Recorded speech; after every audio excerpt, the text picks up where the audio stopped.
servers. I also started getting online a little bit. Anybody get online? Yeah, I see some nods. Yeah, these are not just coasters for those of you that are too young to remember them. I always liked how the higher the version you got, the more minutes you got. Oh, hours free, yes. But yeah, talking to other people. This was an amazing part of our experience. You could connect to the internet and get stuff for free, which was great. Expanding horizons. The next thing I want to talk to you about is taking control of your self-learning.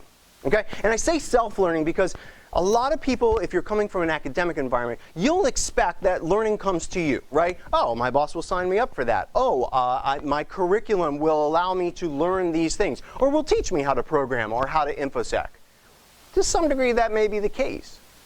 But I'll tell you this, that class that your boss wants you to go to may not be what you want to do in infosec. And there's a lot of resources out there in the world now. There's this thing called YouTube. Anybody? Yeah, okay. CTFs. How many people are doing CTF downstairs? How many people have heard that there is a CTF downstairs? Okay, some hands go up, good. Good. But you're choosing not to do it, and that's your option. And that brings up a great point. Is that the things I've talked about here, you don't have to do all of them to feel better connected to the environment, better connected to the community, but choose one. Choose two. Participate. Your experience will be a lot richer. The other thing that you can do is read wikis and blogs and forums. The neat things about what is being published to the internet is that there's so many niche areas. Hey, I have this one vulnerability, or ooh, I want to research this one thing, or I wonder if that. If you think it, it's already on the internet. And there's probably a video about it, which is maybe not safe at work. So as far as self-learning, take control over your education. Take control over what you're learning. Some of you already do this. You go to work, you work 9 to 5, or you work 9 to 9, or whatever it is, and then you go home and you continue your learning. Let me go ahead and code up that thing for myself to understand what's going on. Do that. You'll feel much more connected. I myself chose to go the route of SANS. I took a SANS class, a SANS Institute class. I was thought, this is cool. This is a company that will give me learning. They will force feed me, literally. It's like drinking from anybody taking a SANS class? Yeah, it's like drinking from a fire hose, right? I mean, they just pour information into you, and the people are so nice. And afterwards, your brain is kind of overflowing, and I was like, I could do some of these things back on my home network. So I was a sysadmin, and I went to one of these SANS classes, and I learned how to do stuff. I learned how to use certain tools. And I went back to my environment, I'm like, hey, boss, I bet I could hack into our super secret system that we've got going on here. He's like, no, you're not going to do it in production. It's like, all right, I will make, because I had that foundation, I would make a replica of our system. We'll call it dev, test, exploit, whatever, and I'll hack on that. And I took the skills that I had, that I learned in this class, and I applied it, and within like 20 minutes, I had domain admin, I had creds. It was awesome. And my boss's jaw dropped. He's like, well, we need to start doing this security thing. I said, yes, you do, and I know the man for it. With this experience, and with this information that I just gained, and my ability to apply it, which many times is something that it can be challenging, right? We may all know somebody that's a tremendous bookworm. They know and read so many different things. But when it comes to typing on a keyboard or applying that knowledge, there's a disconnect. But since I was able to apply this, I started looking for pen test jobs because you know what? I had skills. It's like, awesome, cool. I became an information security professional. It was, yeah, no, really. It doesn't say cyber up there, sir. It's okay.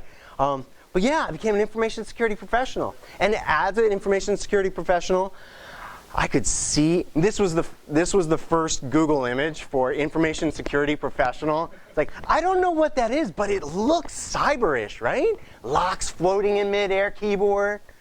That was me. I could see the locks. And of course, as an information security professional, what do you have to do? You got to get your CISSP, or at least I did. And I got that, and I was so happy. I was like, yeah, got my CISSP.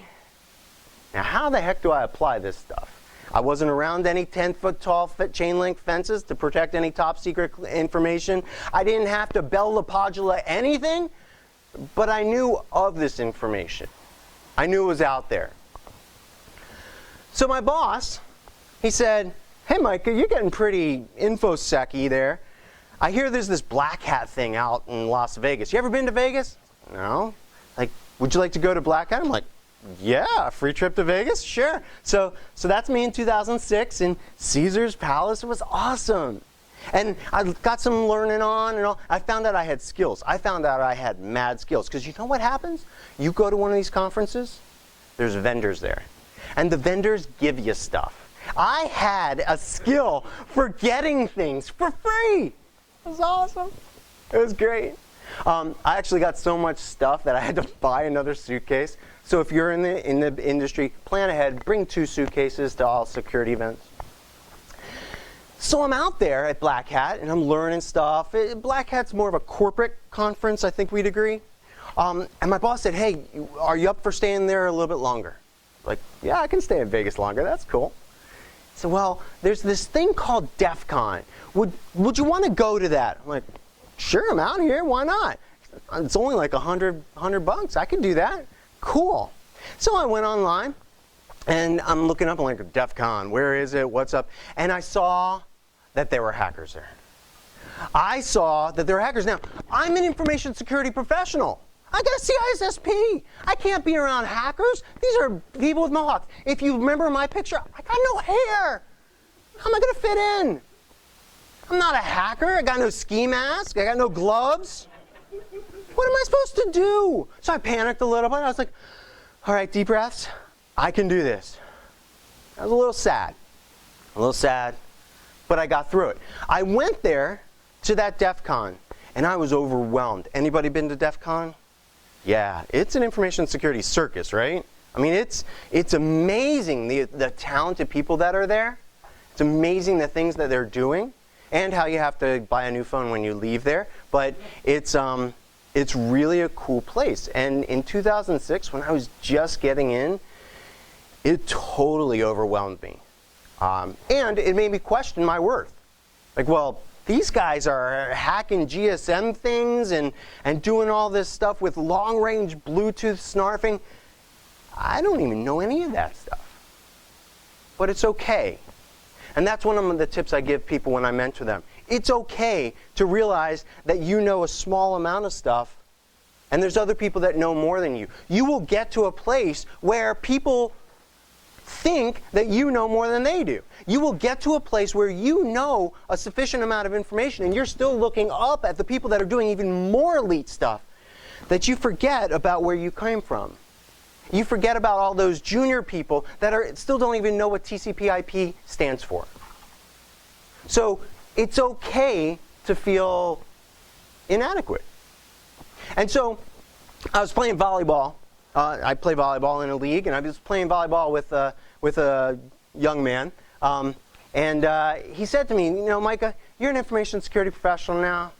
You're a CISSP. You've been to DEF CON. Why don't you come to this group I belong to? It's called Nova Hackers." I was like, "Whoa, Bob, hackers? I don't know if I can do that. I've got the CISSP. It says I have to be ethical. We know what hackers do."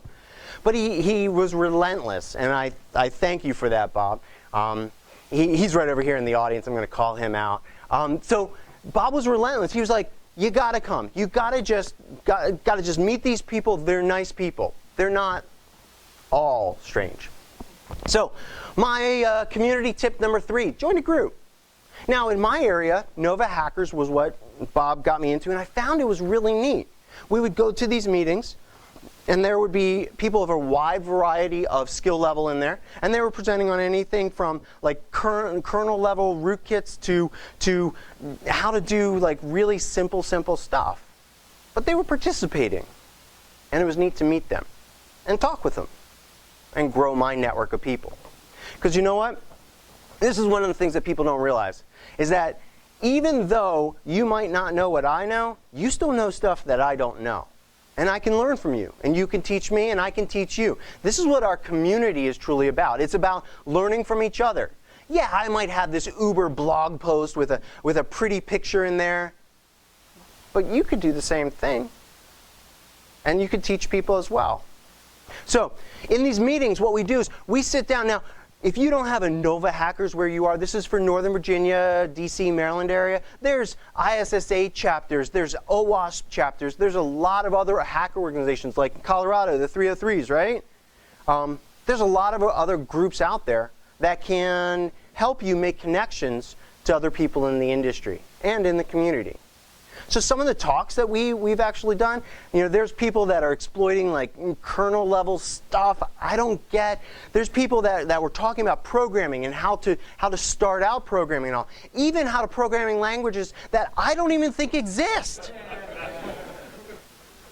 Google's. There are also people that help you do whatever this guy's doing to that computer, which just does not look right. I love the images on the computer. Anybody seen that soldering iron picture where the lady's like grabbing the hot end of the soldering iron? She's like, man. So there's a lot of people out there. And so as you start to make these connections, set some goals for yourself. Where do you want to be? Do you want to learn a language? Okay. Do you want to just attend more conferences? Okay. Do you want to speak somewhere? There's lots of opportunities to speak. Or just to learn and share your information. Set some goals for yourself because, as Yogi Berra said, if you don't know where you're going, you don't know when you get there. Yeah. You don't know when you get there. And that's very true. Some of you probably do 5-year plans, 10-year plans, career plans. I want to be CISO. I want to be the tech lead of this. I want to write a book. Cool.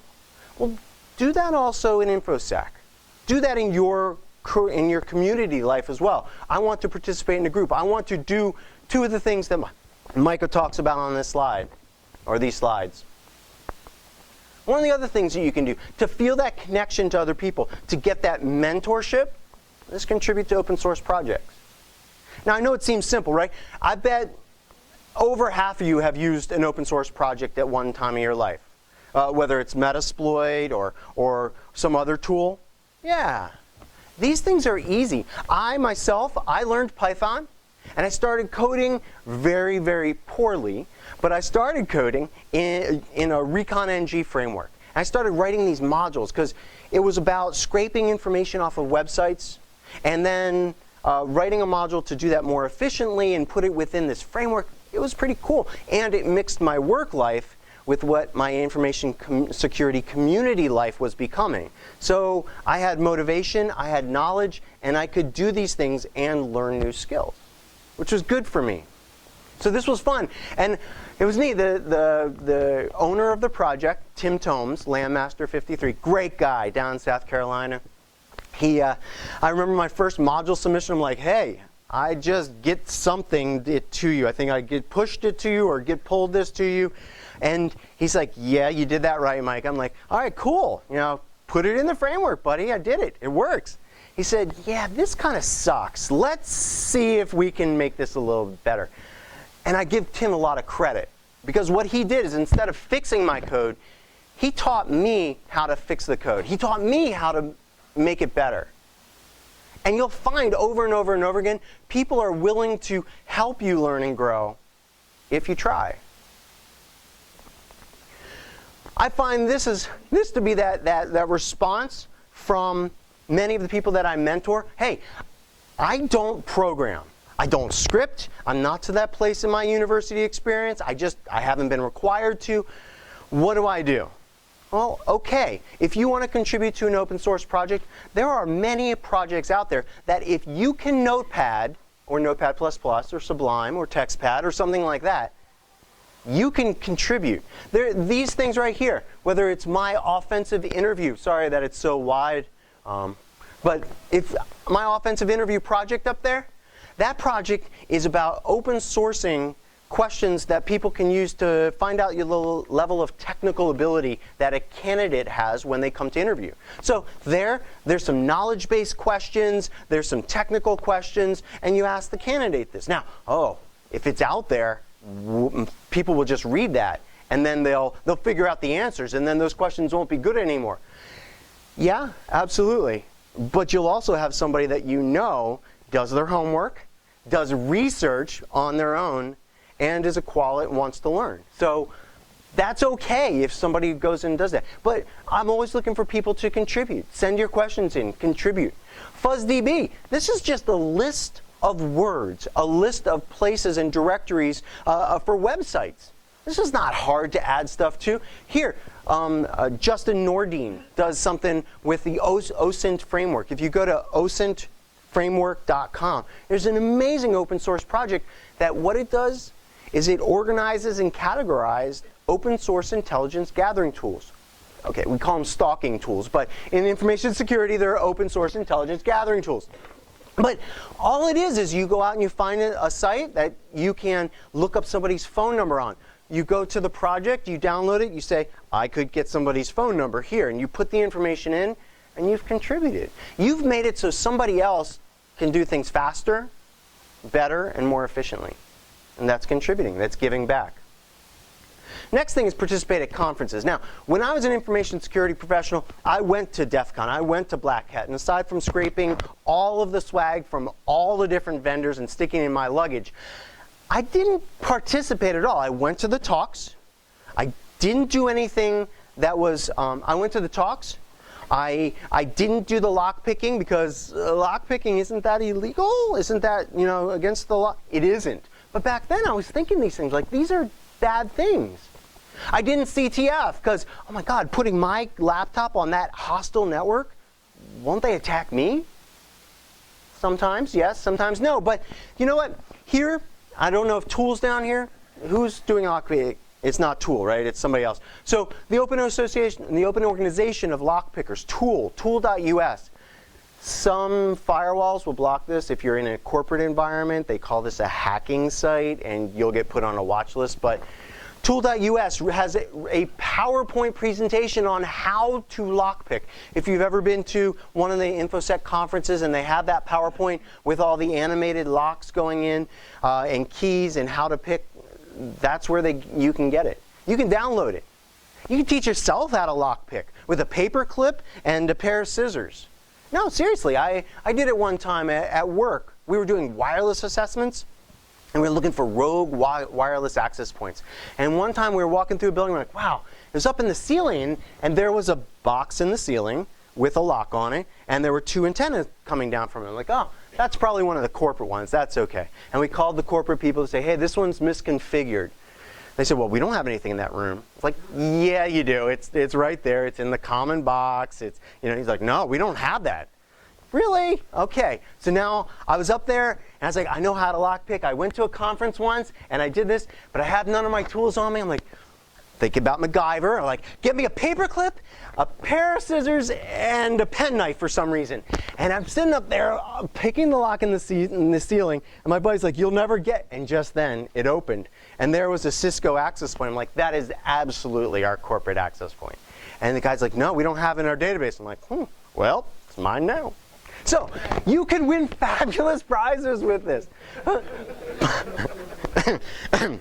But one of the other things that I decided is one year I've gone to DerbyCon. Anybody DerbyCon over in Louisville? Yeah. Really nice kind of family feeling conference. Nice group of people. And one year I kept going there. And I'd walk into the CTF room. If you walk into a capture the flag room, not the one down here, but like at a conference, if it's a dedicated room, do it on day one. Because on day two, you're not going to want to go into that room. It will smell kind of hackerish.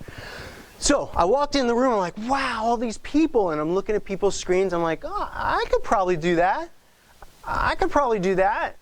I don't want to put my laptop on that network. That's too scary for me. And I wasn't at a place where I could do that. And that's okay. That was where I was at that time. But you know what? The next year, I made a goal. And my goal was to sit down and just do it for a little bit until I stopped getting bored. I was like, I'll plug in. I wiped my box, flashed the BIOS, because you got to be careful about that. Did everything, clean Kali Linux install, and I hopped on the network. And I sat there from Friday at noon until Sunday at noon. And I just hacked all the things.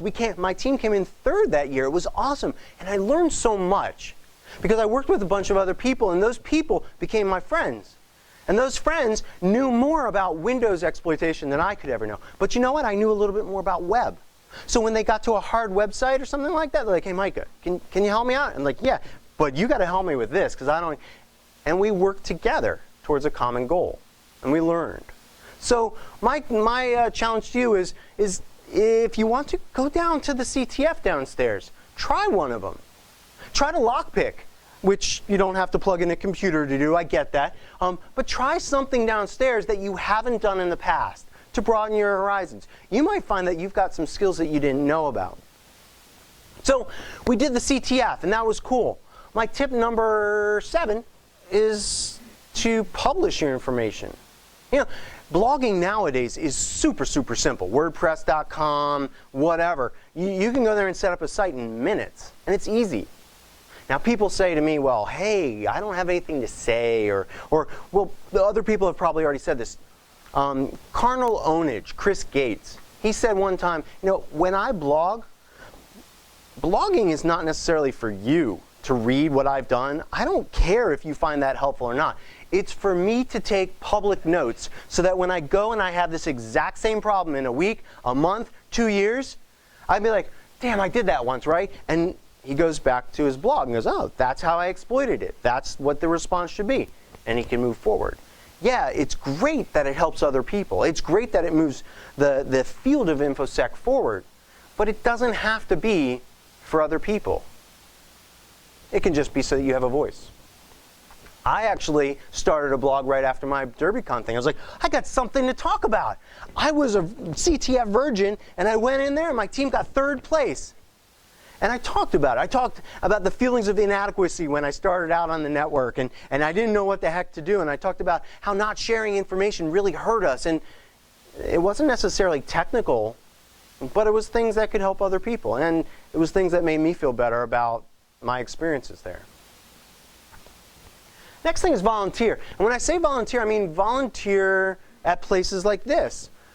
There are lots of these B-Sides conferences and other conferences that need help. Whether you're helping out at Hackers for Charity booth or you're helping out running the conference. This is a conference that's coming up, B-Sides DC, later on in this month down in the DC area. And there's constantly these pleas for help us out, contribute, come, we'll give you a free access to the conference.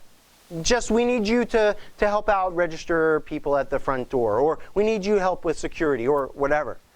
They're not hard jobs, but you make a difference, and you help other people kind of have a good experience as well. So consider participating, pitching in. Now this is something that's really hard for people. Asking for and taking feedback. If you want to participate in the information security community, you can be one of those people that's really closed off, one of those people that won't take input, isn't open to other ideas. We have those in the industry. We have those on Reddit. But if you want to be successful, being open to other people's ideas, other people's techniques for doing whatever, that's going to be helpful. And you will learn and grow by that conversation if you allow yourself to be. And I say that because I actually gave a talk up at B-Sides Boston. Loved it. Great place, great town. I went up there and I gave this talk. It's a stalking talk that I give called Running Away from Security. It's on the YouTubes. And it's about finding people on the internet and showing, where they live and other things. It's kind of fun. And afterward, this lady came, raised her hand. I was like, are there any questions? And she raised her hand and she said, yeah. So why were all of your examples about women? You had 3 examples and all of them were about women. Why don't you like women, Micah? Like, I love my wife. I have a daughter. I love my mom. I like women. But it got me thinking. I mean, her point was more that she had an agenda. She had a feminist blog, and she was, talking about all of the indignities. If I had 3 men up there as examples, the same question would have come out of her mouth. But I took I took the essence of what she said. That my examples, even though they were easy and they fit, were skewed. And I opened up myself and said, well, could I make one of them about a man? And you know what? I went back home and my daughter helped me out with that talk. And she and I went scouring the internet for places where men were disclosing too much information, which is a lot of places. And we actually found a better example for my talk than that that woman example. So it was good. So taking that feedback and being open to it allowed me to actually make a better presentation. That was pretty cool. And I actually then blogged about that, thanking her for doing that. I think she wrote a blog criticizing my blog about her blog, so it's one of these inception things. The next thing is share your knowledge. Now, when I talk to junior people about this, people just breaking into security, I say, share your knowledge. They're like, oh, no, I'm not here. I'm just getting in there. And I say, you know what?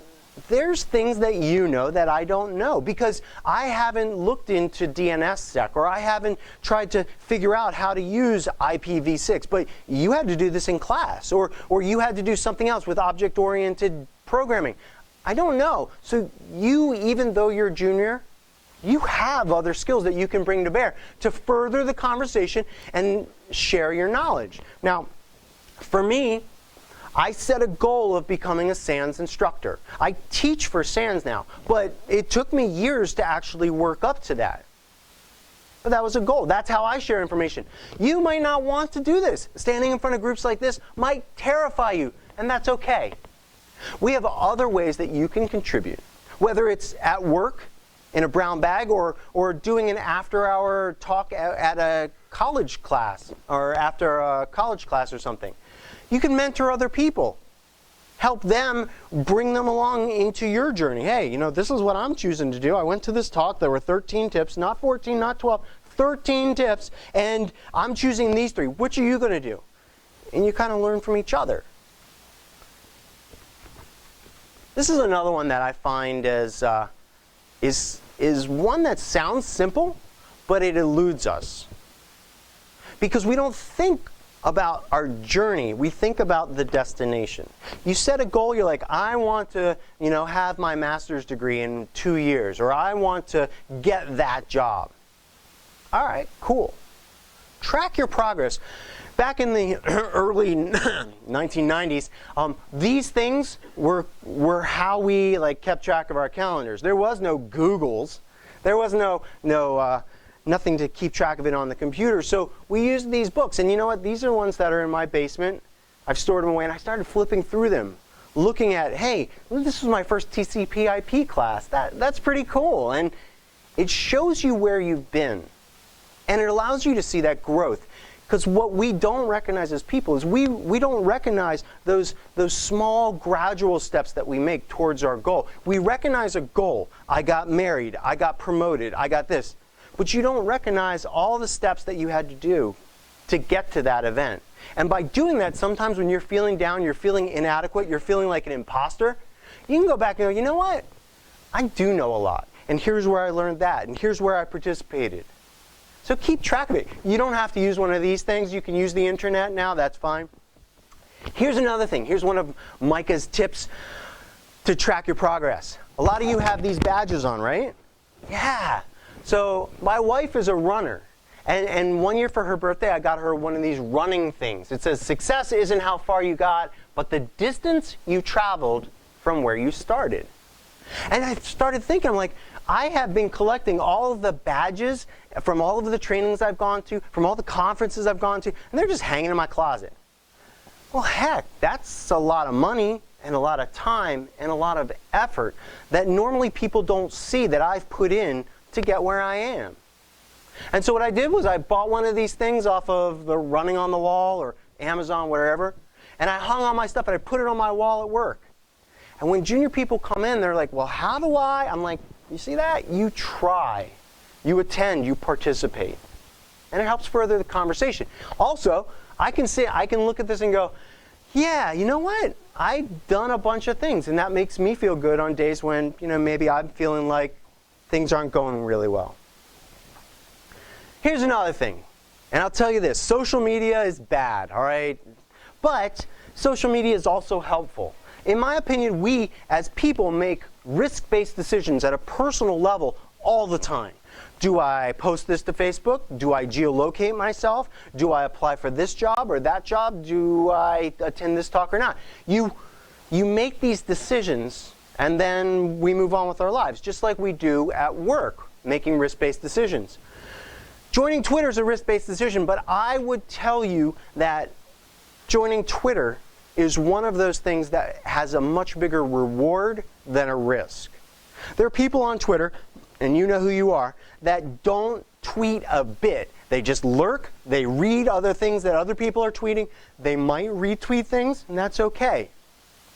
Twitter's a great way to reach out directly to people to, again, further that conversation.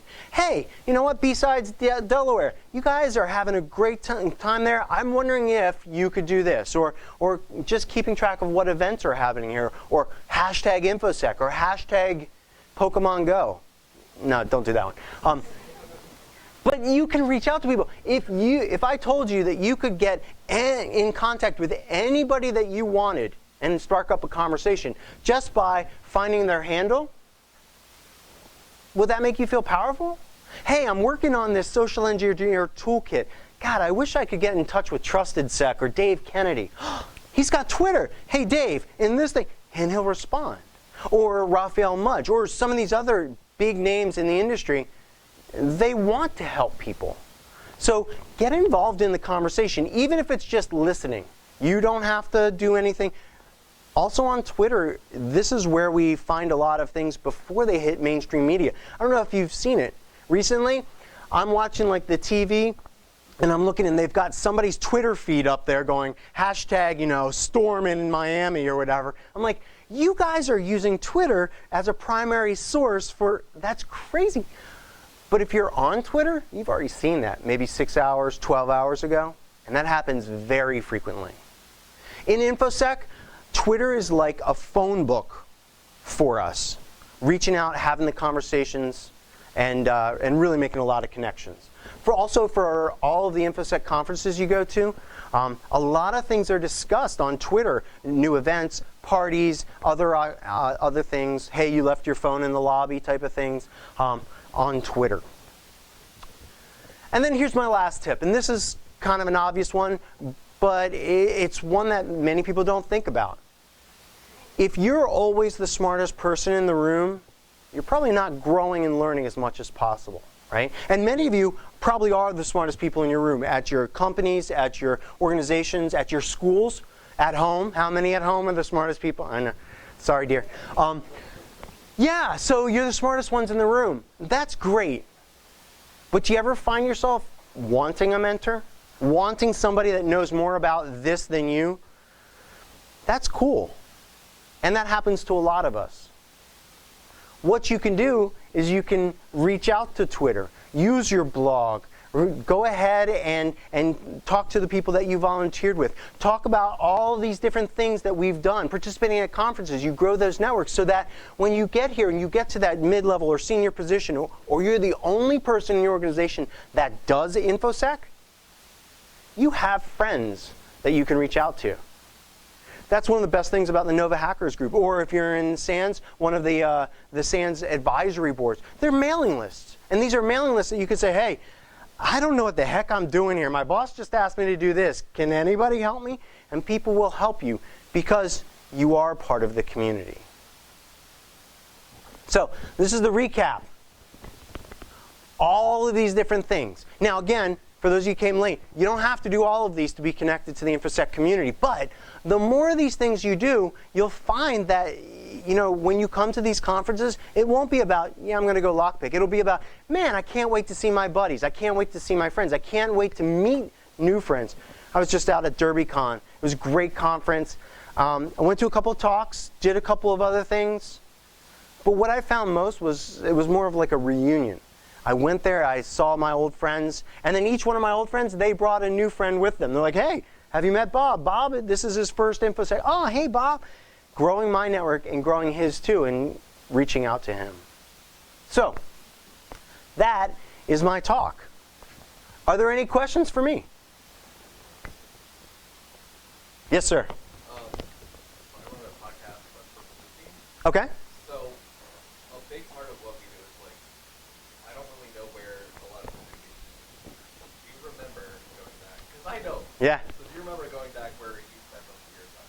Okay, so the question is, or the comment is that this gentleman runs a Blue Team podcast, And the question is where do blue teamers hang out? Well, mostly where do newbies hang out? We have a little bit. Where do newbies hang out? Okay. So I will turn this to you all because I'm guessing that this might be out of your comfort zone, and that's okay. This is a safe environment. And that's right. That's right. We're on the fringe. So anybody that responds here, I'll give you a hug outside. It'll be okay. But so for you people that are just breaking into security, where do you go for information? Is it Reddit or Facebook group or Twitter or if your local university website? Where do you go? What? You lurk on Twitter. All right. All right. Cool. Some Twitters. Sure. NetSec, Reddit NetSec /r/NetSec, right? Okay. In /r CTF. Okay. Yes, sir. YouTube. So you're watching videos on how to do things. So if you change your podcast and maybe to one of those podcast vlogs, maybe you reach some people. Yeah. What is the podcast? Sys Administrivia. That's pretty cool. And that's one of the neat things that you find is, you know, there are people that love blue teaming or defense. There's people that love offense, penetration testing, vulnerability stuff. And there's people that love every other part of the community. So thank you for, so there's places out there. Talk to this gentleman. What's your name, sir? Brent. Brent. Talk to Brent if you want to give him some more places to find you. Which sounds odd when I say it out loud, but you know what I meant. That's right. See my other talk. What other questions do you have? All right, cool. Well, thank you very much for starting off B-Sides Delaware with me.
Are you good?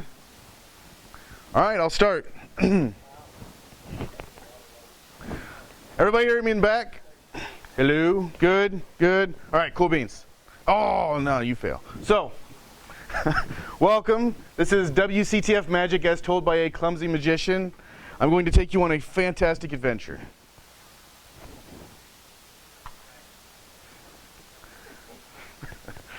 All right, so I was told we're on a live stream, so I have to do my absolute best to behave myself, but I can no promises. I may say some stuff that may offend you. I'm not really that sorry. So, who am I?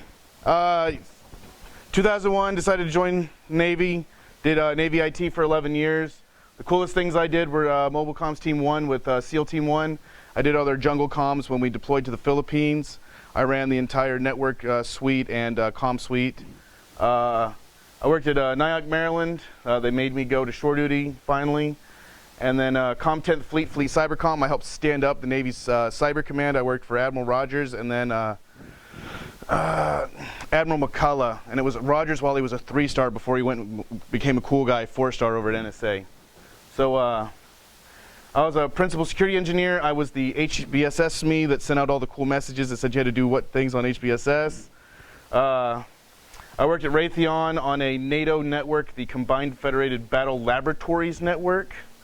And then I'm currently doing Navy Network, ISSO. I do SCA. I do very boring paperwork, junky stuff. Search because they made me. I have to do the 8570 compliance stuff. And then I also recently joined the American Fireworks team, and I blow shit up. The most recent shoot we did was 4th of July for Secrets in Ocean City. We set off 6,000 shells. And some shells I held in my hand were bigger than your head. And they let me hold those and wire them up. And How many fingers you got? Enough. All right, so well, now that we're done with that jerk, who's Wasabi? So I finally started Real InfoSec in 2010 after doing Navy IT for a while. I do wireless hacking. Yeah, that's kind of what I'm here to talk about. I'm on the Crimson Agent CTF team. As an individual and as a part of a team, we have won the last 5 WCTFs we have competed in. We're not cool enough to go to DEF CON and compete, so I don't count that one. Security enthusiast. I enjoy security, and I know that the world's going towards the Internet of Things, or there's going to be a lot of fun with Wi-Fi and wireless in the future. So, as I said in my bio, I'm looking forward to filling your kitchen with ice cubes after I take over your fridge. All right, the objective of this talk.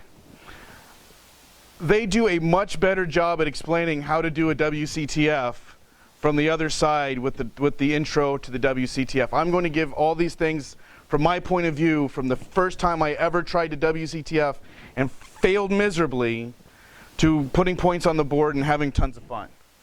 So I have fought with my computer. I have stuck myself for 6 hours trying to figure out the same web thing and went down the rabbit hole and Googled and things weren't working right. And it's not fun, and I'm hoping that you will learn from my mistakes and don't incur the same wrath I receive from the team at the front of the room.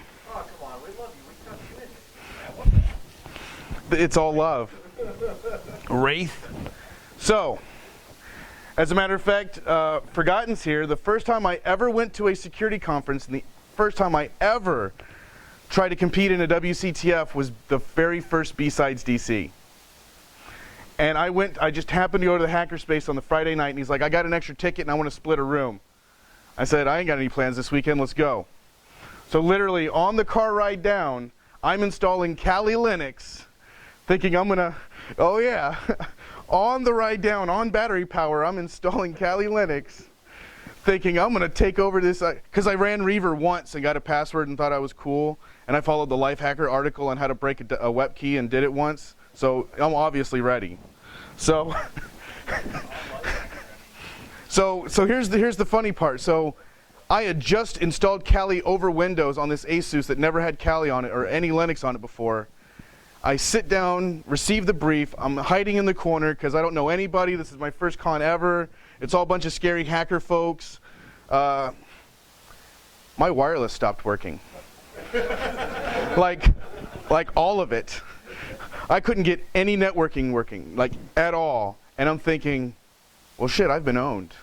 Like, that didn't take long. I'm a freaking noob. Like, it happened immediately. So I'm like in the corner fighting with my network card because all I brought was like my laptop and my charming personality. No extra Wi-Fi cards, no Bluetooth, nothing. Like I was convinced I had everything I needed for the competition. So, come to find out, after 3 days of reinstalls, after chasing forums, after running through blog posts, my Asus laptop, my Asus laptop, when you boot it up for the first time, the network manager has a bug and it doesn't start networking. It thinks it's hardware disabled. So all I have to do is close the lid, wait till there's just one light for the standby light, open the laptop back up, and boom, I'm connected to Wi-Fi.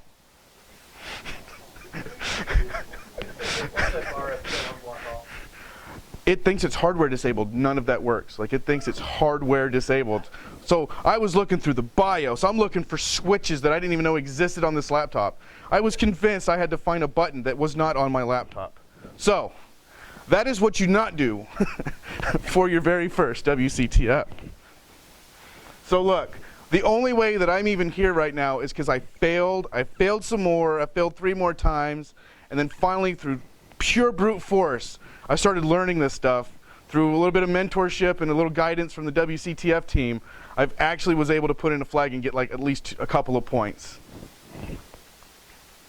So, from the competitor point of view, we're going to go over the game, the challenges, some methodologies, the team and solo strategy, offense and defense, and then some gear stuff. So,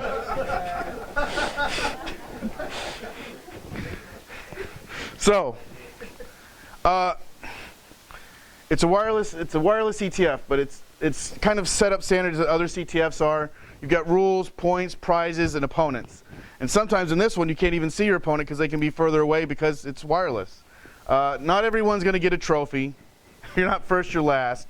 It's Jeopardy-ish style in the sense that when you go to their website, you submit your flag, but it's not like there's not like a scoreboard or just like there's not necessarily a flow. Like you can go at any rate that you want and try any challenge that you need to based on what you're able to accomplish.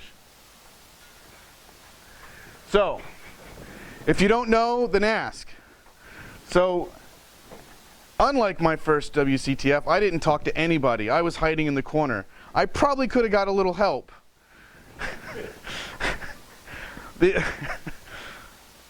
It's just a game. Like, everybody's there to compete, but I have never met anybody that wasn't truly did not want to help somebody. So, go up and don't be shy. Go up and ask. That they're more than willing. I'll even help you. If you show up today down there and you're having a problem, ask me and I will help you. Wasabi? Wasabi? So, don't nuke it. A little spicy. So, it's just a game. We're here to have fun. So, Delaware is 2 days. Like right now, people are scoring points, and I'm not down there competing in the WCTF like I should. Yeah, we actually brought it up just as your talk started. Yeah, I know. Before we ran up here at the last minute. Thanks. Yeah. So, if you get stuck on something, move on and maybe come back to it. Don't corner yourself into one thing or one problem. They have so many different challenges that you can try, whether it's SDR, they just introduced SCADA, they've got some Bluetooth stuff, there's a bunch of Wi-Fi, there's different kinds of Wi-Fi. So if one is a problem for you, try another one and come back to it. So don't give up, but don't stay on the one challenge like I did for 6 hours and trying to figure out why WEP doesn't work. So it's wireless. You cannot see what's not there. But that's the thing. You can decide it's you know it's Wi-Fi, you know it's Bluetooth, you know that those things are out there. Start your scans, know what you want to look for, know what you want to start looking for, and go from there. the challenges, of course. Believe with DEF CON, they just introduced a little bit more Bluetooth stuff, especially with the release of Blue Hydra. Really cool tool. If you've not downloaded it, go to GitHub and get it. I've ran it at a couple of different places, and it is really cool, the things that are running Bluetooth that you didn't know are running Bluetooth. My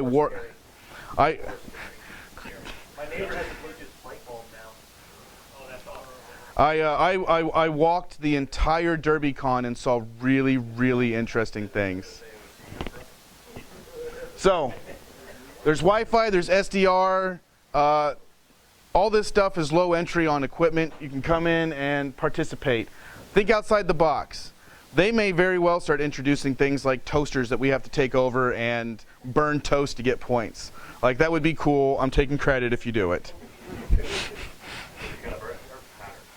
Extra points if you burn it in my face. All right, so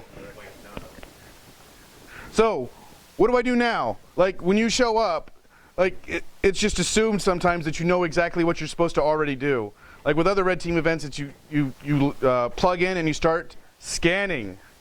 So pick the device that you want to look for, pick the thing that you want to do, pick Wi-Fi, pick whatever else you want to do. Like if it's Bluetooth, you want to go after the speakers and play your own music because they've picked some kind of weird esoteric freaking EDM from goth days or something. What they called EDM back then. It was called music. Yeah. I know I'm about to start off with negative points, just like ShmooCon. So, so take notes as you go. I can't emphasize this enough because there were times that I had assigned WLAN 1 to do one thing, and I assigned WLAN 2 to do another, and then I came back and I decided I was going to do something else, and I assigned WLAN 1 to do that, so everything I was doing on the other pane, like, it failed because I wasn't collecting anymore or doing anything. So take notes. Write what you see, write what you don't see. If you overhear people talking about something, steal from them. So, from my perspective, get in, get logged in, get their word list downloaded, look at their past freaking presentations and what they did at other places, because you can do a lot of homework ahead of time and see all the things that you want to do. Settle in, put all up your stuff. Do not over multitask. Do not over multitask. Your computer may not be able to handle it unless you brought your gaming rig from home. Know what you're good at, give it a good shot, and then try and have fun with the rest. They just brought up a bunch of SCADA stuff. I have no idea about SCADA, but I'm about to hit it today, and I'm about to just hurt my brain as hard as I can. Or tomorrow.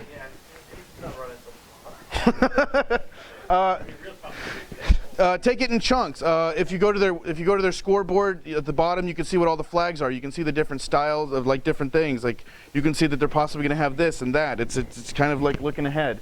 Do lots of Googling. Lots of Googling. There's wireless stuff all over the place from different years, but there's lots of help on the internet. So what if you get stuck?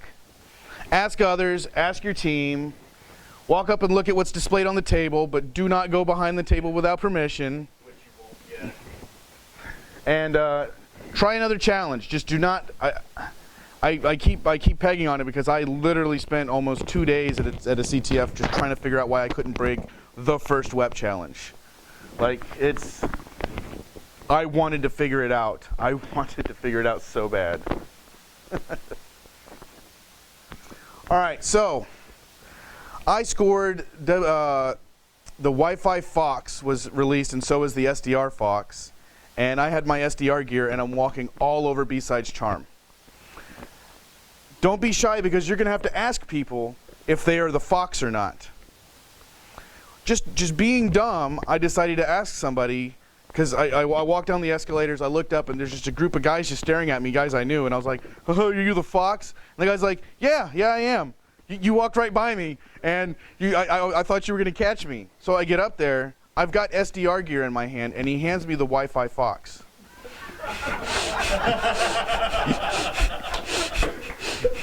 So when I got back into the WCTF room, Rick looked at me and goes, "No, I don't even want to give you points for this." I was like, "It's not against the rules. Like, I should get extra points because I found something with the wrong gear." But the rule is, all I have to do is bring it back to the room. But no, I mean, you're going to have to walk up to people if you're searching for the fox. Do not be overly shy. And ask people, just random people, because you never know what they have in their pocket either. Yep. So speaking of, they named the fox at freaking ShmooCon Foxy, and I'm walking around with a shirt that says "Bearded for her pleasure." I am walking up to grown men, I am walking up to women, because I'm seeing this signal, and I have to go talk to this girl, and I have to ask her if she's foxy. The looks on people's faces when you ask if they're foxy, and I'm svelte and bearded. It's like, "Are you foxy?" You know, it's a good time. She would have loved it if you found her. Good thing you're bearded. We have since changed how that rule works. It's now a code word because some of the people were uncomfortable being asked if they were foxy. Oh, okay. That may be my fault.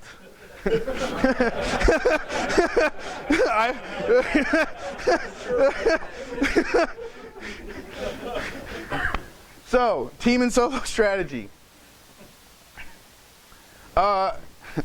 Join a team.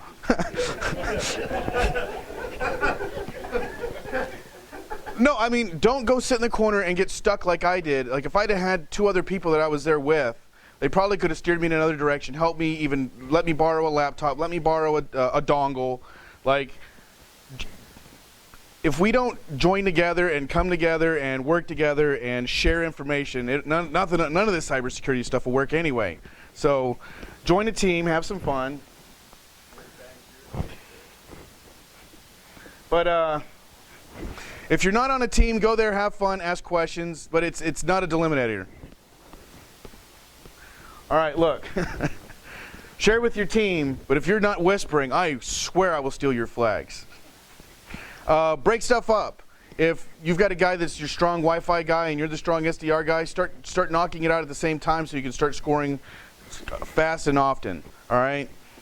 It helps with what I did at Charm was when I did find the Wi-Fi Fox, I actually didn't turn the Wi-Fi Fox in. I turned it off and left it in my pocket because while that was going on, everybody else was still looking for the Fox, and I was in the room scoring points on other challenges. So. To actually combat that, we do have this time decay flag. So Damn it. if you had it, the left point. Yeah, they're still not scoring points either. Yes. So, communicate with your team, figure out a way. We actually tried to follow Zero at ShmooCon because I saw him leave with the bag that I knew the SDR Fox was in, and we're communicating through Slack. Found out that's not a good idea because there's a delay. So he went out the door, and my teammates finally got to the door, and he's already gone. So we were actually going to follow him to the actual Fox and then just take it. There's a reason I was staffed at. All right, so besides Charm, I actually sandwiches were en route from Jimmy John's. It was the second day. We'd already had the con party. I'm hungry. As I'm walking out the door to find the SDR Fox or Wi-Fi hide and seek, I went over to the booth, like the actual registration table for the conference, and I started pulling apart T-shirts. I was lifting up the skirt for the table. I actually got on my hands and knees. It was rolling around on the floor, in and out of between people because I was looking for the hide and seek object. I finally found it in a paper cup, hidden underneath behind a table leg. So, do not be afraid to get down and dirty to look for the hide and seek. They will stick it anywhere they think is necessary. I think one time they put it behind a painting at the hotel for DC. One was actually in their hotel room, and you had to give the hotel or the room number to say that you were even close to it. So.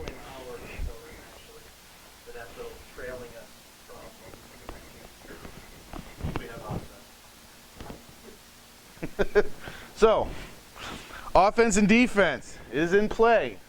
So, Josh in general actually pulled off a really good event where he was replaying their website and posting old information so that nobody could get current information for the WCTF.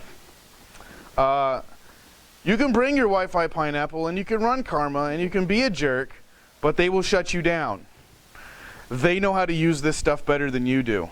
They know how to do it better than I do, and you're at a hacker conference, everybody knows what the Wi-Fi pineapple is. You can get away with it at some other place, but you're going to get shut down here. But red teaming is allowed. You cannot jam frequencies. You cannot do anything that will like get the FCC in trouble with you, but you can attack protocols and you can do other things.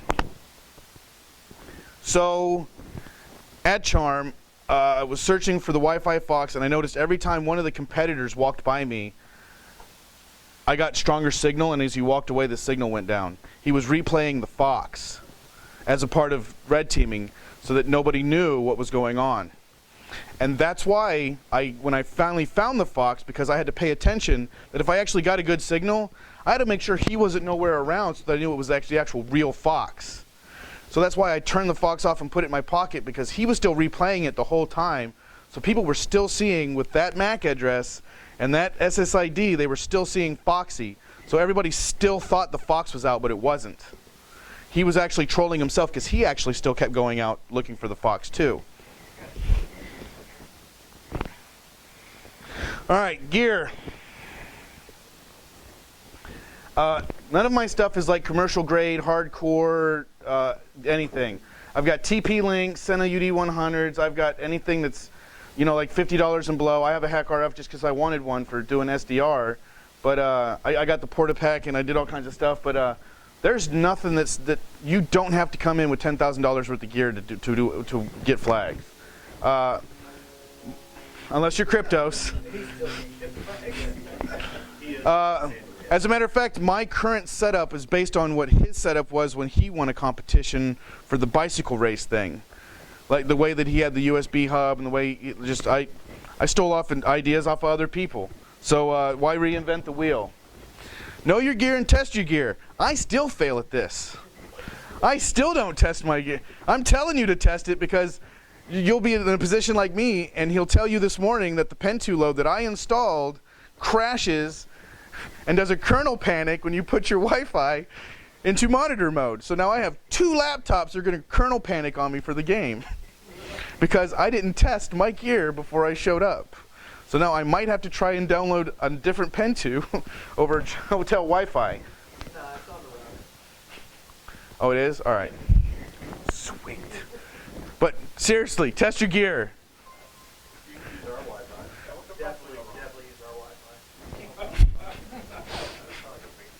So, a cool and interesting story a cool and interesting thing I learned. I was walking around with the SDR, the little gray SDR, and I had the little base, and I had like the giant antenna telescoping antenna. They told me, you're not going to find the thing that's right in front of your face within this antenna that's over your head. So they actually sent me packing and looking for a freaking paper clip that I then stuck into the end of my SDR, and now because I have a terrible antenna, I'm not getting the freaking signal from like somebody's blender making a smoothie 2 blocks away. I'm actually getting what the actual SDR Fox is right in front of my face. So I actually, no crap, as soon as I stuck that in, I went straight out, found the Fox, and came right back. It was that quick because I had it was so fine-tuned into just what was in front of me that as soon as I actually had the signal, that was the actual Fox. So I brought literally nothing to I brought too much. I went on Amazon and did like a buying spree. I'm buying USB hubs, I'm buying Wi-Fi antennas, I'm buying AC cards that don't even work on freaking Linux yet.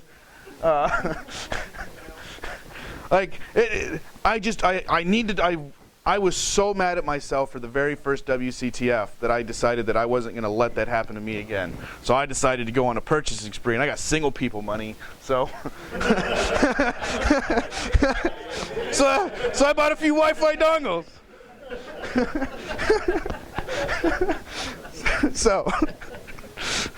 Most of the gear that you need to participate in this is anywhere from $20 to $100, and it's $100 because you bought one Wi-Fi dongle, one Bluetooth dongle, and one SDR. They are at about $20 and below, so you can participate for relatively easy and out of the box. Random bits and bobs. When you go out looking for the Fox, make sure you've got one of these really cool external batteries for your devices, because when you're out there for 2 hours looking, you're gonna start running out of juice, and you may get really close to that Fox that all of a sudden you're at 2%, 1%, and you're not finding the Fox. USB hub. I recommend this because when you start putting in the Wi-Fi dongle and the SDR dongle in the side of your computer, the stuff like the USBs are like right up next to each other, and they're not going to fit at the same time. The dongle's too big. I hate when that happens. All right. So, different styles of antennas. Directional, omnidirectional. Know what your antennas can do. Know what they can do for you. Phone or tablet. The most successful I've been is with Wi-Fi Analyzer to find the Fox. I'm trying to fix that it's not the only tool that you can use. I'm actually developing something right now. And homemade stuff. Because of the paperclip incident, I actually got a SMA to BNC connector. I've hot glued a paperclip into it. So now I have a homemade permanent paperclip antenna, so that I'm not just sticking it in the end of my freaking, like the actual dongle that I have. Limiting diode on that, please. No, don't. I do what I want. I'm grown. I can make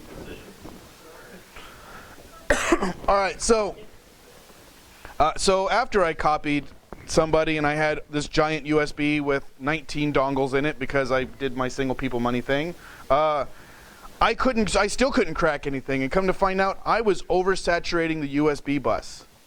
When you are pulling in that much information from 5 different cards, doing arrow dump, Kismet, doing everything else, it is not going to work for you. And then if you try to do SDR at the same time, you are just pulling too much information through that one area. Focus on a few things at a time, because your computer is not going to be able to take it. It is not going to be. You have to bring. If you want to do 18 things at once, you're going to have to bring in hardcore hardware.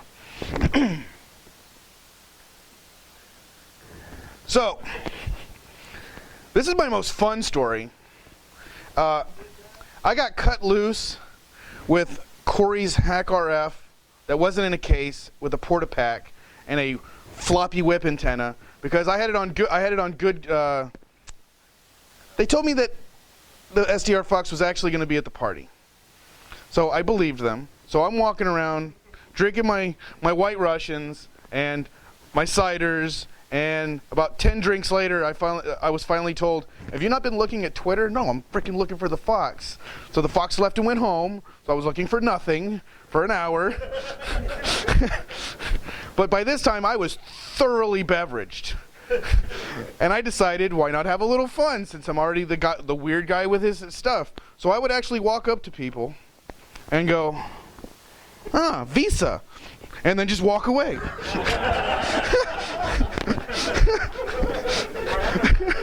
Hey, what's going on? There was also one gentleman that was really, really drunk too, and walked up to me and was like, "Hey man, I've seen like a couple of those. Like, what is that?" And I was like, "'Cause I'm a not nice guy." I said, "Well, it's a small penis detector and it's going off. So you've probably seen several." So his entire group of friends, all of a sudden, it was, oh. But no, the credit card thing was the best. But, so this is what that setup looks like. Like at a hacker conference, you're holding this weird contraption that, you know, not everybody does wireless. You've got your red teamer guys that are hardcore into this. You've got database guys that are into that. Not everybody knows what this weird gizmo is, what this antenna is. So you have to be prepared when you walk up to somebody and say, "I just got your Visa information." You might take one to the chin. So don't. I'm prepared for that. I was also thoroughly beveraged, so it was not going to be a problem. So, thank you. Thank you to everybody that's contributed. Thanks to the Wi-Fi Village. It's been freaking fun. I'm not retiring or anything. You've not banned me yet. But, Thank you, B-Sides, and thank you to everyone else. Is there any questions? No. Actually, I probably could. I had to take a bunch out. So, is there any questions? Do what? When you found out it was being streamed. Maybe.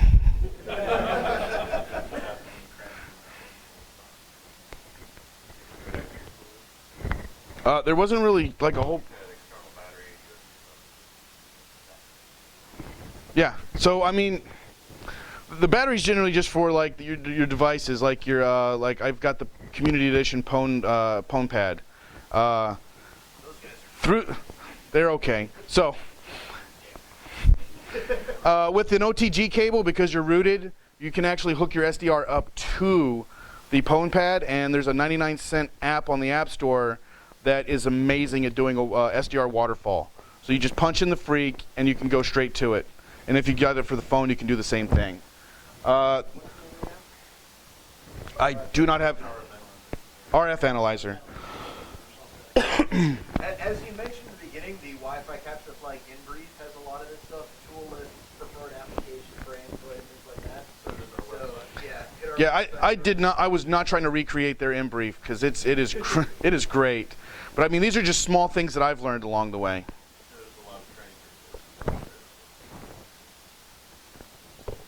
Anybody else? Bueller? All right, then I'm done. What? He's done. He's done. No, bring it. All right. So a couple of us are new here that don't really have any security background. Okay. So where does a noob go and start learning what an SDR is, or what the box is, or any of these other things? Downstairs, SDR.ninja. No, so depending on where you live, there's a lot of great resources. Like I'm from Maryland, and we're kind of a Baltimore hackerspace unallocated, and we're actually going to do an SDR class right now. And we just did 3 weeks of training, and we're having our own little wireless CTF with just SDR on Tuesday. There's their website is the WCTF.us is just littered with links and everything that you need to find out. And if you go downstairs, if you're a new person, I will help you. All right. Anybody else? Bueller, let's go. Oh. Right by BWI. We're like, there's a prison right here, and then there's us. No, I'm kidding. Nobody ever wants to admit they were. Is it on which website? Absolutely. Yes. UnallocatedSpace.org. Almost one more shit. All right. Final call. Yes, sir. Yes, I do. The website is Grave Before Shave. Grave Before Shave. Say again? How do magnets work? You listen to Insane Clown Posse, and they've got a really great write-up on that. They got a white paper out. Bring it on. What else? What you got?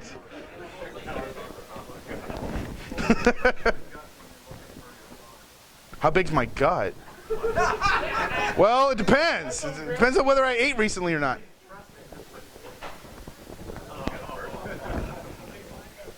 I love you too. I will see you afterwards. So, if that's it, I'm done. I'll let you all cut loose, and because it's lunchtime and I'm hungry. I got up at 6 a.m. How dare you, sir?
In advance for the ICP theme. As I said, it amused me greatly at the time, and then I realized that there's a problem because it's clowns, and as we all know, clowns are truly the biggest threat facing America nowadays. So, who am I and the disclaimer? I'm a security professional by day, ex-pen tester, disassembler of things, evaluator of risk. Now I seem to be in that management consulting role where I try to convince people that security might not be a bad thing, but not in a beat them up kind of way. I'm no longer saying no, I say let's figure out a better way. Or as my boss likes to call it, solutioning your problem space. I say that with a straight face because I am this far from getting a consultant as fuck neck tattoo. I am not speaking for my employer, especially if I still have one after the end of this talk. I'm also a lawyer. I advise my fellow security professionals. I see a lot of contracts. Generally, people send me employment contracts, statements of work, master service agreements, and whatnot. It could be their entry-level pen testers trying to go, is my company trying to screw me?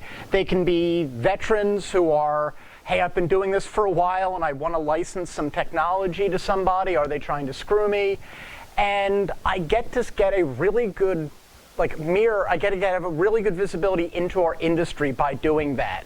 And there is nothing as creepy as me saying to somebody at a conference where they're like the their counsel for large shop like FireEye, and it's like, oh yeah, I've read a bunch of your contracts, and like, how did you see them? Like, because I'm the guy who doesn't say no.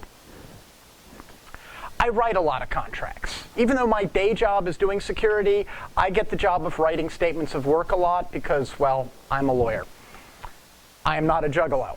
As I said, this joke was funny at some point. I think we've hit that point. So, what are contracts? They're formal promises. They clarify terms that we're agreeing to. They define satisfaction of promises. And I know that sounds strange, but I promise to do this thing. Well, how do we know when we're done, right? Simple contract. I will sell you my car for $5,000. Well, how do I know that we're done? You have my car, I have $5,000. Were there other promises entailed in this conversation? Did I promise something else?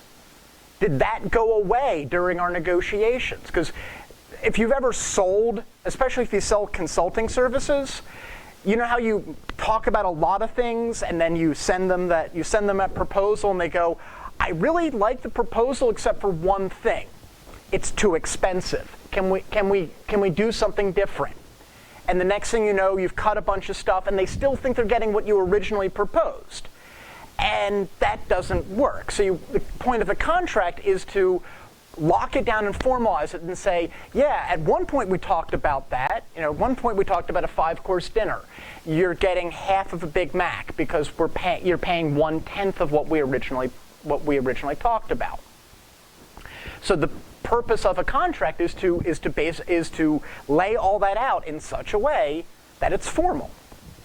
So that way at the end, no one's going, but I think you owe me this. It's how you assign risks of unknowns.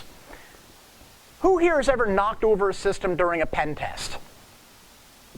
I'm the only person who puts up their hand and admits that. Like, oh yeah, did you need DNS at that shop? Yeah. Who's responsible? Who's responsible? That actually causes business damage. Hopefully in your contract you've got some while we'll attempt to not break everything we touch, if we do, we're not responsible for it. We're responsible that we're going to help you fix it, maybe. But if we cause you business losses, it's not on us. That should be in your contract. It's the intent to be bound. It's a promise that is enforceable. So, kinds of contracts. There's unilateral, which is a promise for performance. The first person who gives me $10 will get this roll of tape. It's one promise and performance. So the first person who hands me 10 bucks gets the tape. Then there's bilateral, which is a promise for a promise. If Rogue just says, hey, I've got 10 bucks, I'll give it to you for that tape. Well, he's not offering me 10 bucks, he's offering a promise to give me 10 bucks. And for some people, that's the same as 10 bucks. For other people, it's dramatically different. It's substantially less valuable. And then there's quasi-contract. There are things that aren't contracts that still kind of bind people. And we have promissory estoppel, which is a fancy way of saying, I relied on your promise. And then there's detrimental reliance, which is, I relied stupidly on something you said. Like, I relied on your validation that this company was handling PCI data correctly. And therefore, I, as a bank, am suing, even though I have no contract with a certain QSA, I'm suing them anyway. So, basic requirements of contract, or questions of a contract, is, was there a promise? Did someone actually promise to do a thing? Exactly what was promised? And then, was there consideration? Consideration is value. I promise you a thing for a thing. Both of those promises may have some value. But there has to be something in value. And something of at least minimal value. Oftentimes, contract textbooks will talk about one single peppercorn, or a penny, or a dollar. It doesn't have to have significant value, it just has to have some value. A promise itself is consideration in a bilateral contract. It's a promise to do something or not do something is consideration. However, what isn't consideration is promising to do something you already owe. Now, when I said I'll give someone this roll of tape, and they give me 10 bucks, I don't give them the tape, and I say, well, and for another contract, you give an extra 2 bucks, I'll give you the tape. No, I already owed you the tape. So that isn't consideration for that second contract. And then the questions are, was the performance actually done? We promised something, did you get that? So, breach of contract is when you didn't get what you expected to get. I failed to perform as agreed, and there's two kinds of breaches. There's material, which is the thing that I haven't done is so core to the agreement. Like, I'm going to pay you for a penetration test. Well, the penetration test is probably material to the contract, and the payment is probably material to the contract. Something like, it will get delivered on a certain day, may or may not be material, right? A late pen test report may be as good as a not late pen test report. But not getting paid is material. And the importance of material breach versus immaterial breach is what it allows you to do. If it's a material breach, the other side, the innocent side, gets to say, nope, I'm out. I don't care what the contract said, I am withdrawing. I'm going to do other things now. A non-material breach, say for example, I promise in my contract that I'll provide a pen test and give you a report, and the report will be competently written. And instead, I subcontract that out to someone who's like half literate. So it's a pen test, there's a report, and it's just badly written. You might, if you want to make that into your customer-facing letter, you may say, I have to rewrite this. It cost me an extra $500 or $1,000 to rewrite your bad performance. So while it's not a material breach, I can likely get some compensation for that screw-up. So damages, when there is a breach of contract. There's expectation. If you had done what you said you were going to do, I was going to expect this. And I can be made whole by saying, say for example, I was going to resell this product on. So I buy it from you for $5,000. I have a buyer who's going to pay $7,000. You don't deliver it to me, so I can't deliver it on to my buyer. I was expecting $2,000 profit. I can sue you for the $2,000. I was expecting that $2,000. Had everything gone as planned, I would be $2,000 richer. That's expectation. Sometimes we might not know what that value is, so we put it in the contract and say, liquidated damages. If this goes wrong, you owe me $1,000, because we can't calculate what I'm out really. So we'll just write it now as $1,000. And then another concept with breach of contract is mitigation. If I know that you're not going to uphold your end of the bargain, or you don't uphold your end of the bargain, I have a duty to attempt to minimize my damages. Usually this is often done in employment contracts. I hire you to do a thing, we don't start because reasons. And you go, well, I was contracted to go do this work for you for 2 weeks, but nothing happened, and I didn't find any other work, so I pretty much spent 2 weeks on Reddit eating nothing but Cheetos. No, to minimize your losses, you should have done things like go out and find other work. You should have mitigated your damages, as opposed to the job that didn't materialize.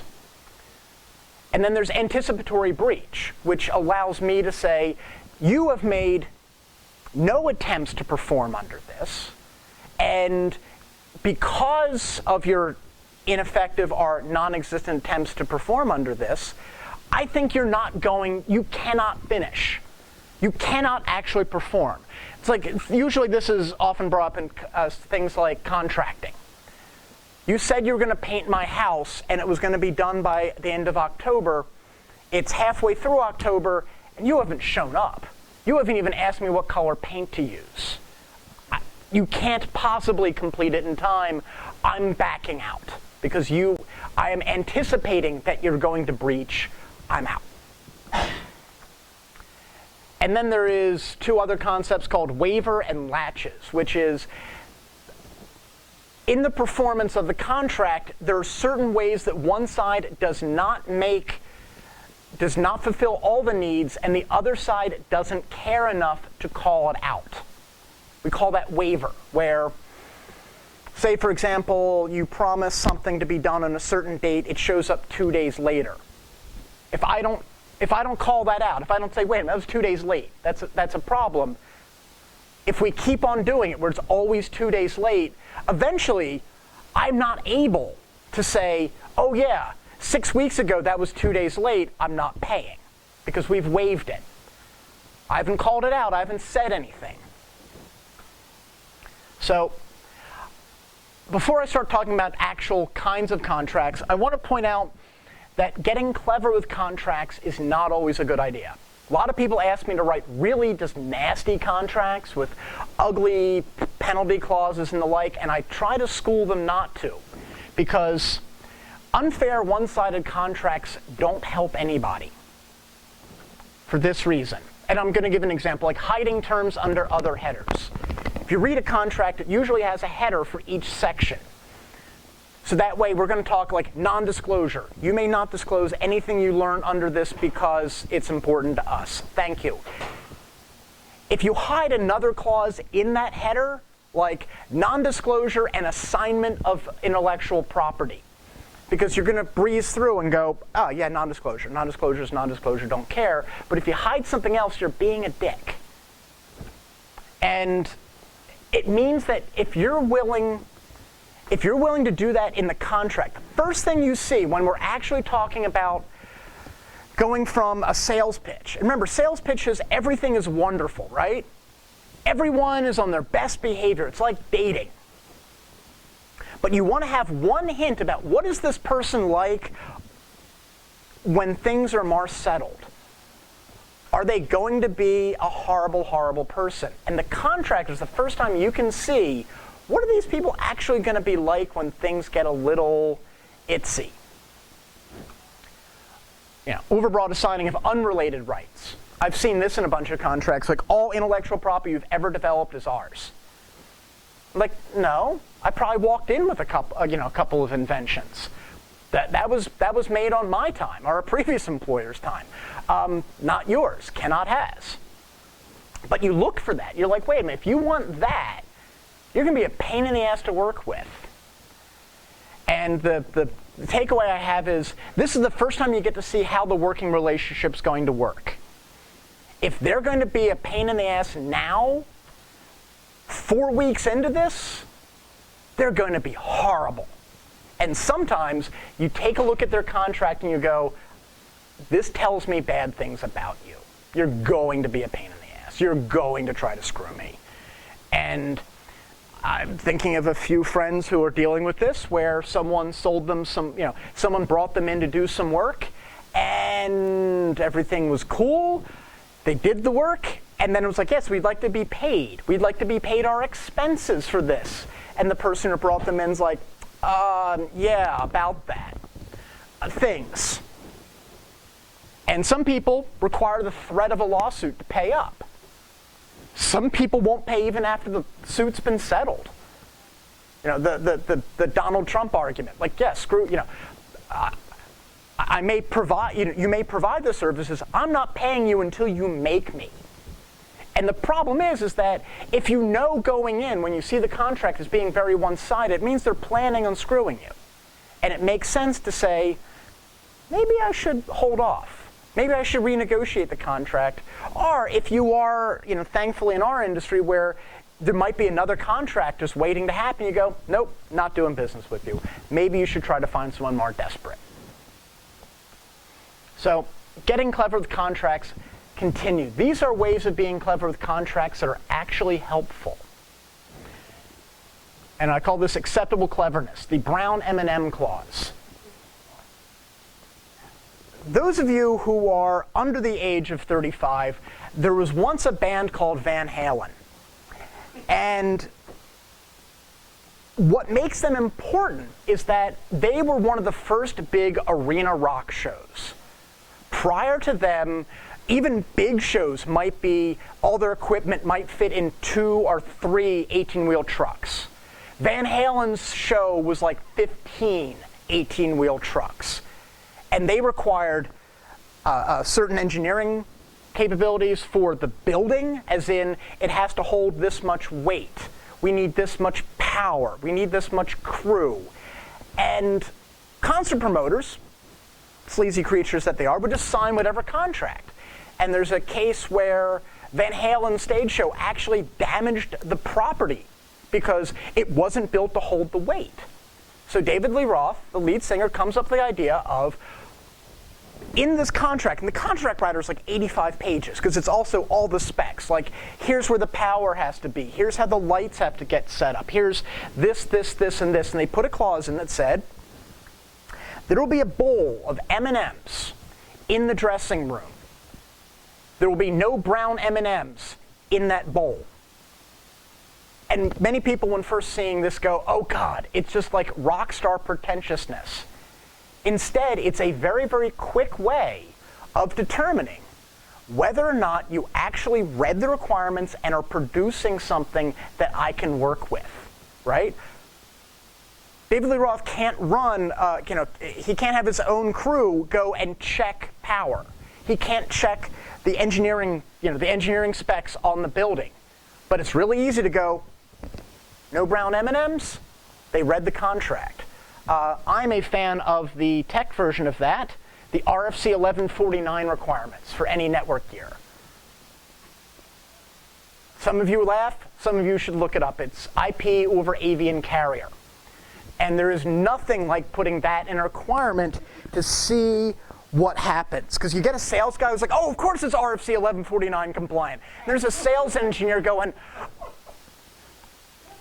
he's an, the guy we're trying to sell this to is clearly an asshole. He's smiling and I don't like it. I don't know why.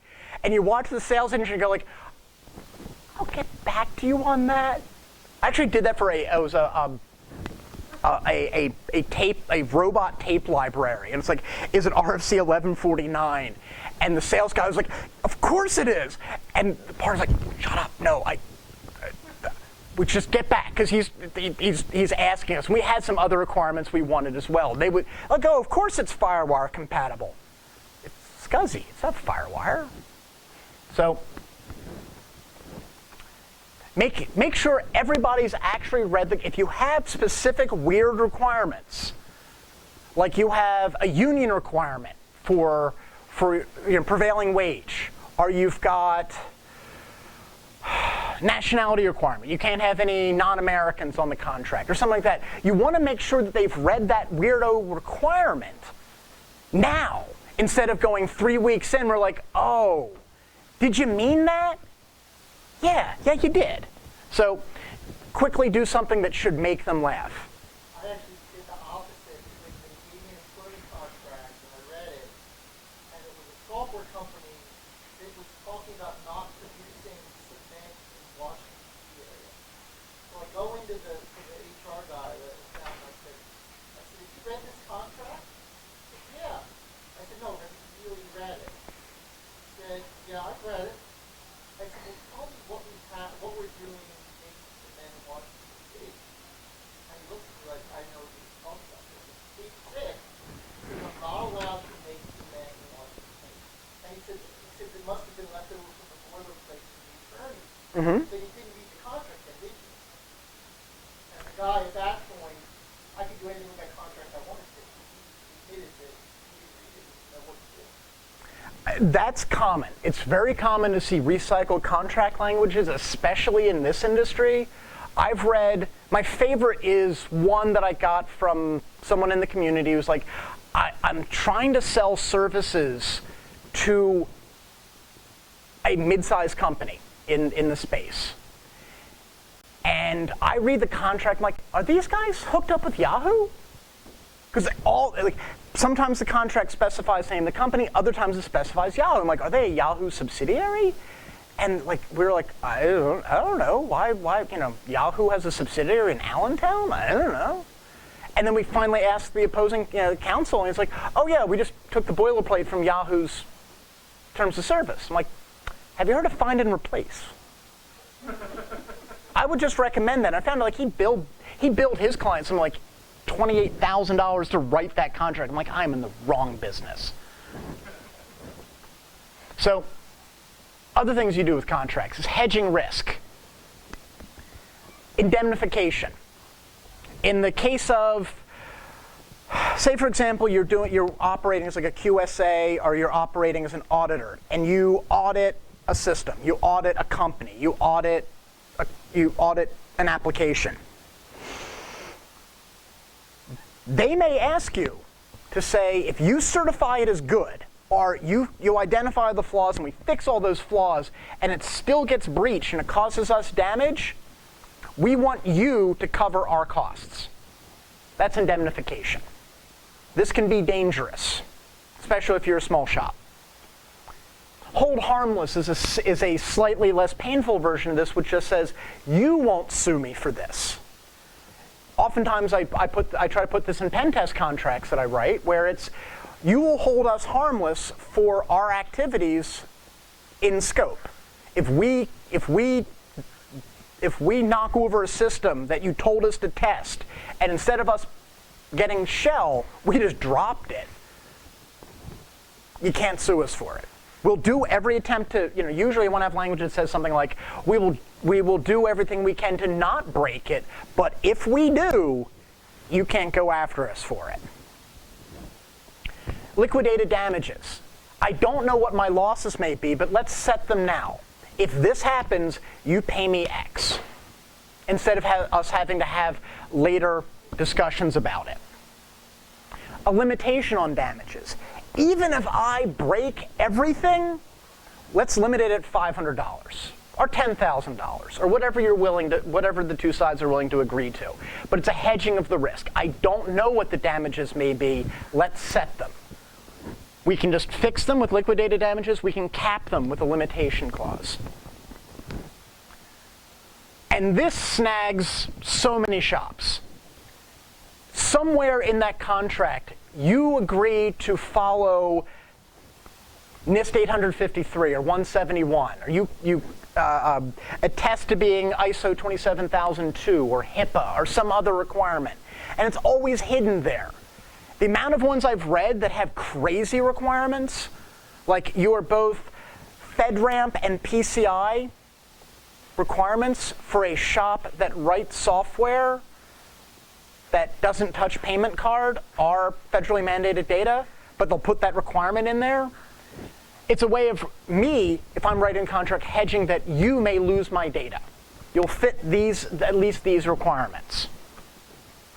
Usually we'll also pen in an audit clause that allows me to check to make sure you're doing that. This is more common in a something as a service market, but it's something there. Other clauses you'll see in contracts are how do we handle an eventual dispute? We may have a choice of law.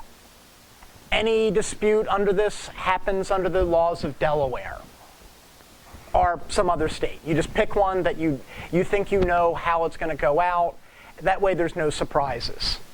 You can do a choice of venue to prevent, say for example, I'm a Pennsylvania corporation, a Colorado company hires me, I say choice of venue is Pennsylvania, so that way I don't have to go to Colorado if this goes sour.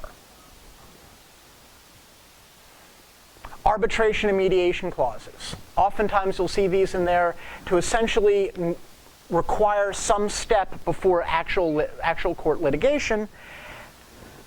Oftentimes, though, these are one-sided. One side will require arbitration, but not bind themselves to arbitration if they choose to initiate it. Other things, like control of information. And these are just concepts you'll see there. The non-disclosure agreement. All information you gain under this stays with you. You don't publish it, you don't use it. Non-disparagement.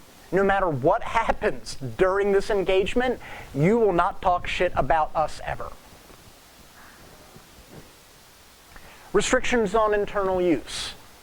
How you will be holding our sensitive information.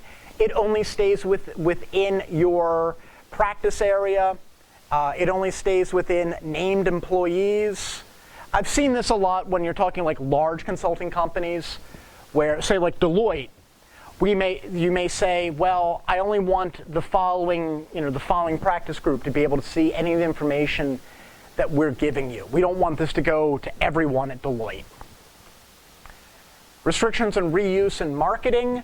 I should be seeing more of this, where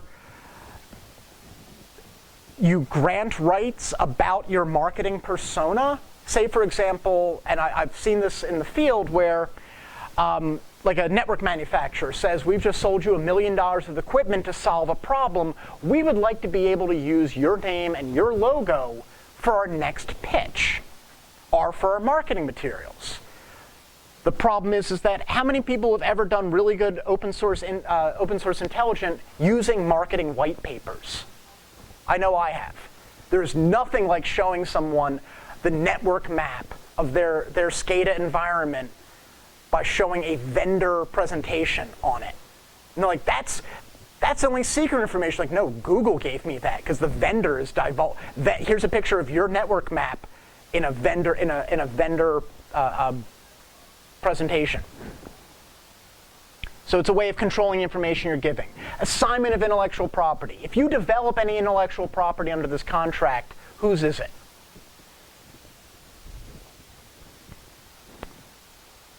So you have like work for hire, where any intellectual property you create while you're working for us is ours.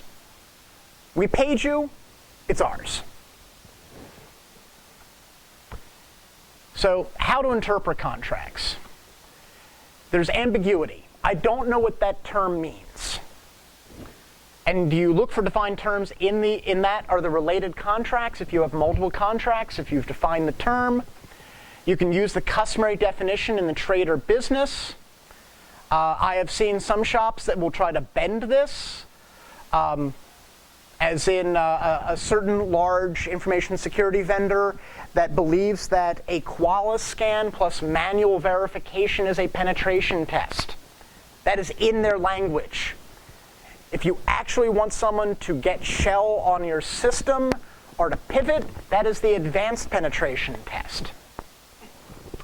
But that's in their contracts.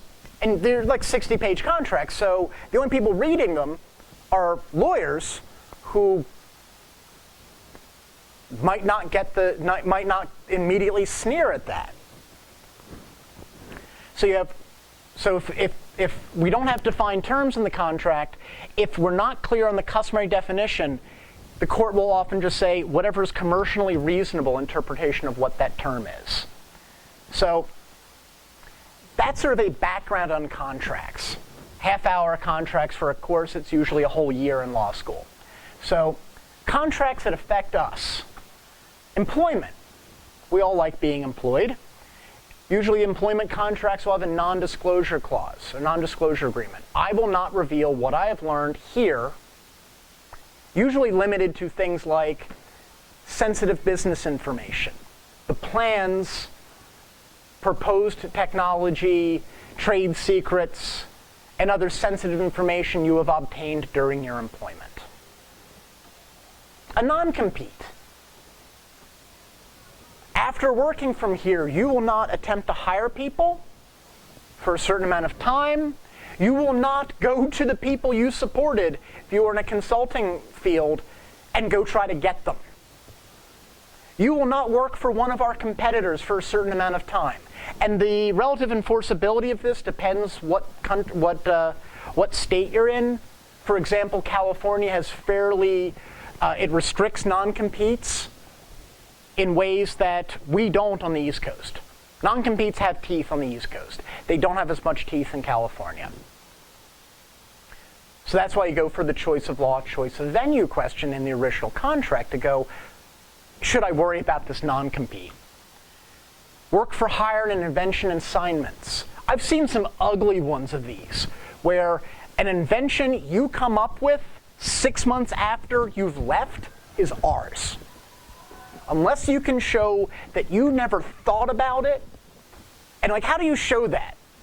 Like, I am not so ISO anal retentive that I take shower notes. You know, well, you have that realization as you're washing yourself. Like, wait a minute, that might work. But how would I prove to my employer that I didn't come up with that on their time? So, oftentimes when you're negotiating a new job, there'll be a declarations page. These are my inventions. I walk in with them. I'm walking out with them. At-will employment means they can fire you for any reason or no reason. Even though this is an employment contract with them, the actual, can we end it? Yeah, either side can end it at any time if it says at will. Most contracts usually are. So, second kind of employment contract I'll go through is the termination or exit agreement. You've decided to leave. It may be a mutual decision. It may be unilateral. Maybe your employer is really tired of looking at you. And as such, well, they will ask you to leave, and usually, especially in this field, they'll ask you, like, look, we would like you to sign another contract that by doing so, you give up any rights you had to an employment discrimination lawsuit, any question that we still owe you money, any question about anything else we owe you, and in exchange we'll give you severance. We will extend your health insurance. We'll give you a thing. The last job I left, oddly enough, one of the promises they gave was 2 monitors. I mean, they're nice. They're like 22-inch Dells. Like, hey, that's cool. And that was a part of my exit agreement. But this is a final attempt to renegotiate things. However, they can add things into the exit agreement that weren't in your employment contract. So even though you may have walked in with your invention assignment, the exit agreement may rescind that because it's essentially a renegotiation. So be careful. Oftentimes you'll have non-disparagement. You can't talk shit about us, we can't talk shit about you. Assistance. This is a fairly common one. I'm seeing this getting actually used more. If you haven't fully documented your code, or you have some chunk of information about a client, situation or environment, there will often be an assistance clause that says they can essentially rehire you as a contractor. You agree to this to get them over that hump. I've seen it often threatened, Mark, because you're getting the, hey, how does this work? Screw you, I left 3 months ago. But you remember, there's a trick to it. Tell me what it is. And they can threaten with, we can just rehire you, we can force you to come back and do the thing. So oftentimes you'll just divulge like, oh yeah, it's up, down, A, B, A, B. So business contracts. So you've gone from being an employee to maybe you're negotiating on behalf of your company or you're running a company. Non-disclosure agreements, usually the first of what I think of is the flirting part of the relationship.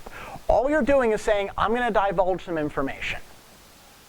We have no business relationship past this. It is merely that I want to be able to talk freely about what I'm trying to do. So, non-disclosure. Second one, and this is for in a contracting or consulting role, the master service agreement.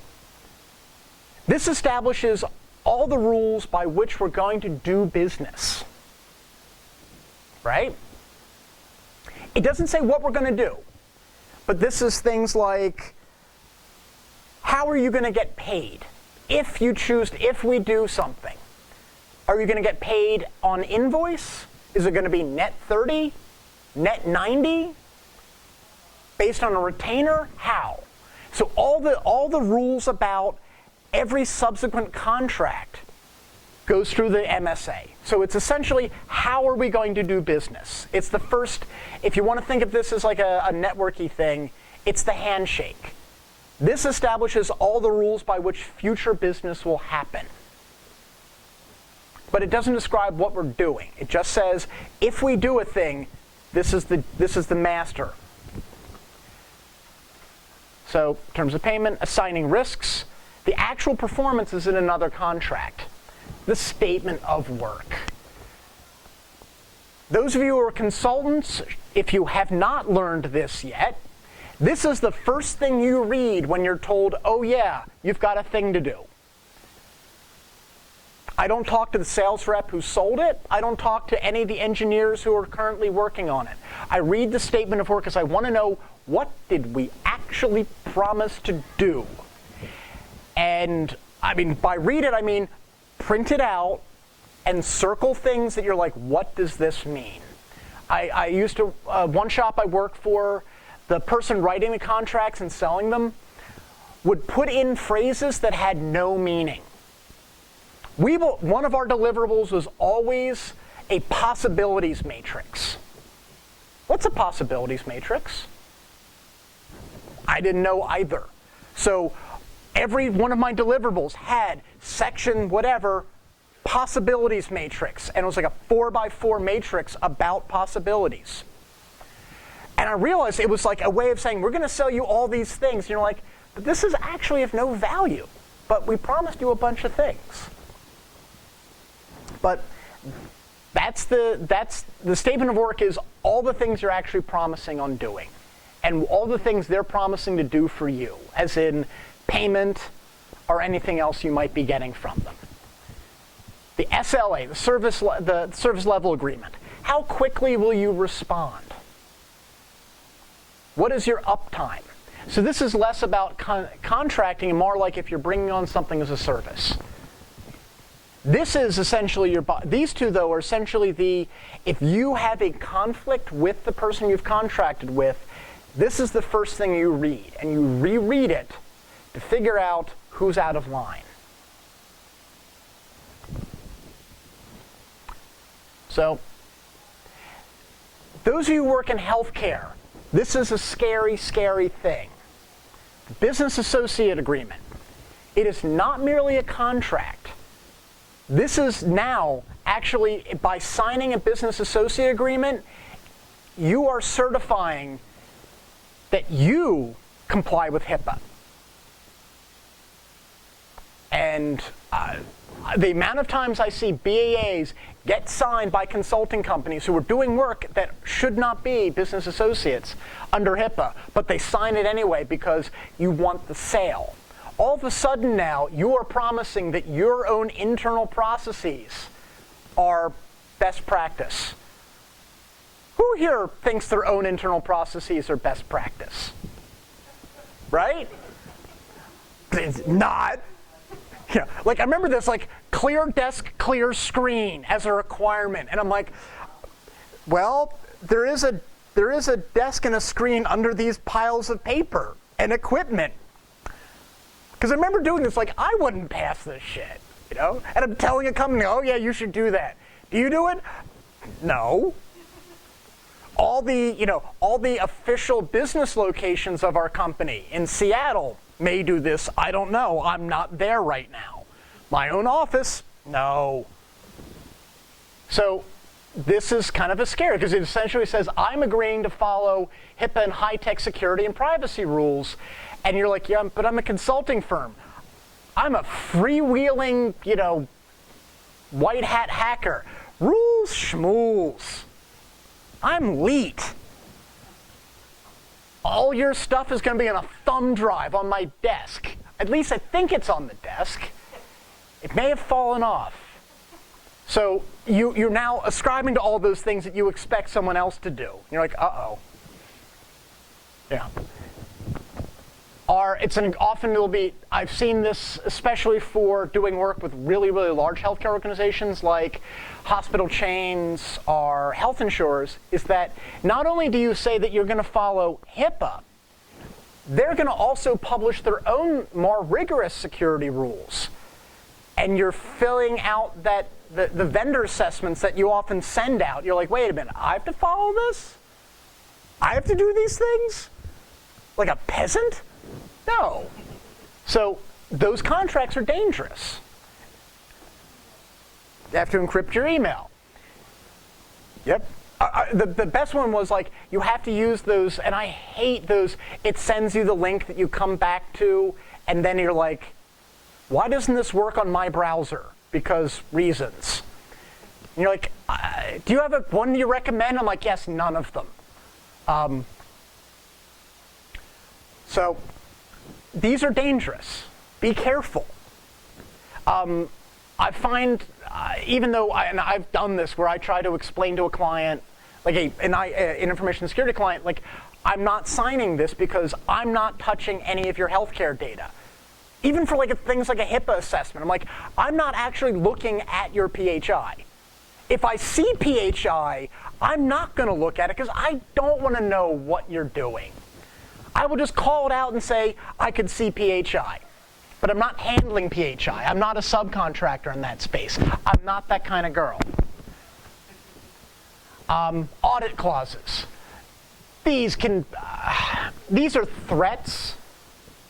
Less so, like the amount of time, if they're going to bother to do an audit beyond a questionnaire, a follow-up phone call, and maybe a site visit, if they're going to do like a full-on audit, they're thinking of dropping you.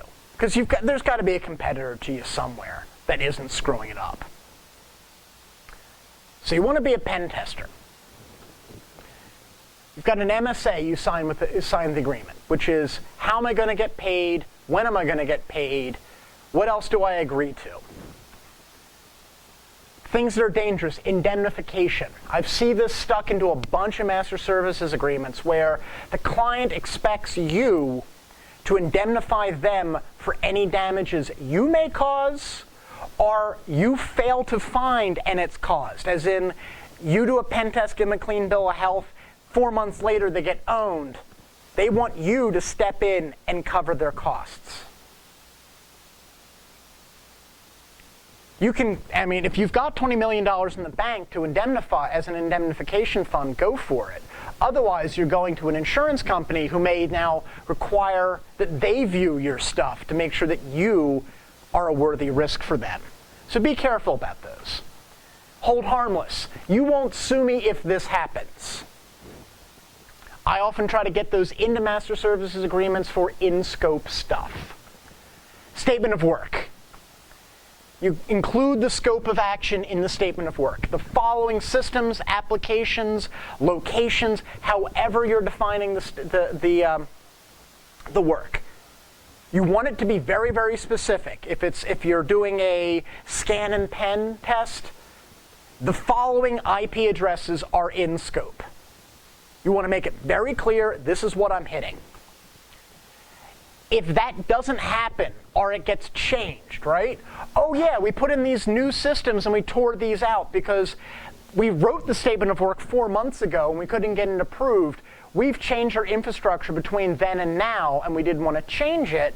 So there might be some kind of kickoff meeting you'll have where you essentially renegotiate the scope. Get them to sign it, if only to say send it from their email, like we agree this is the new scope, or this modifies the scope in the statement of work. Because, and I keep beating this up, you want the scope of what work you're doing to be clear.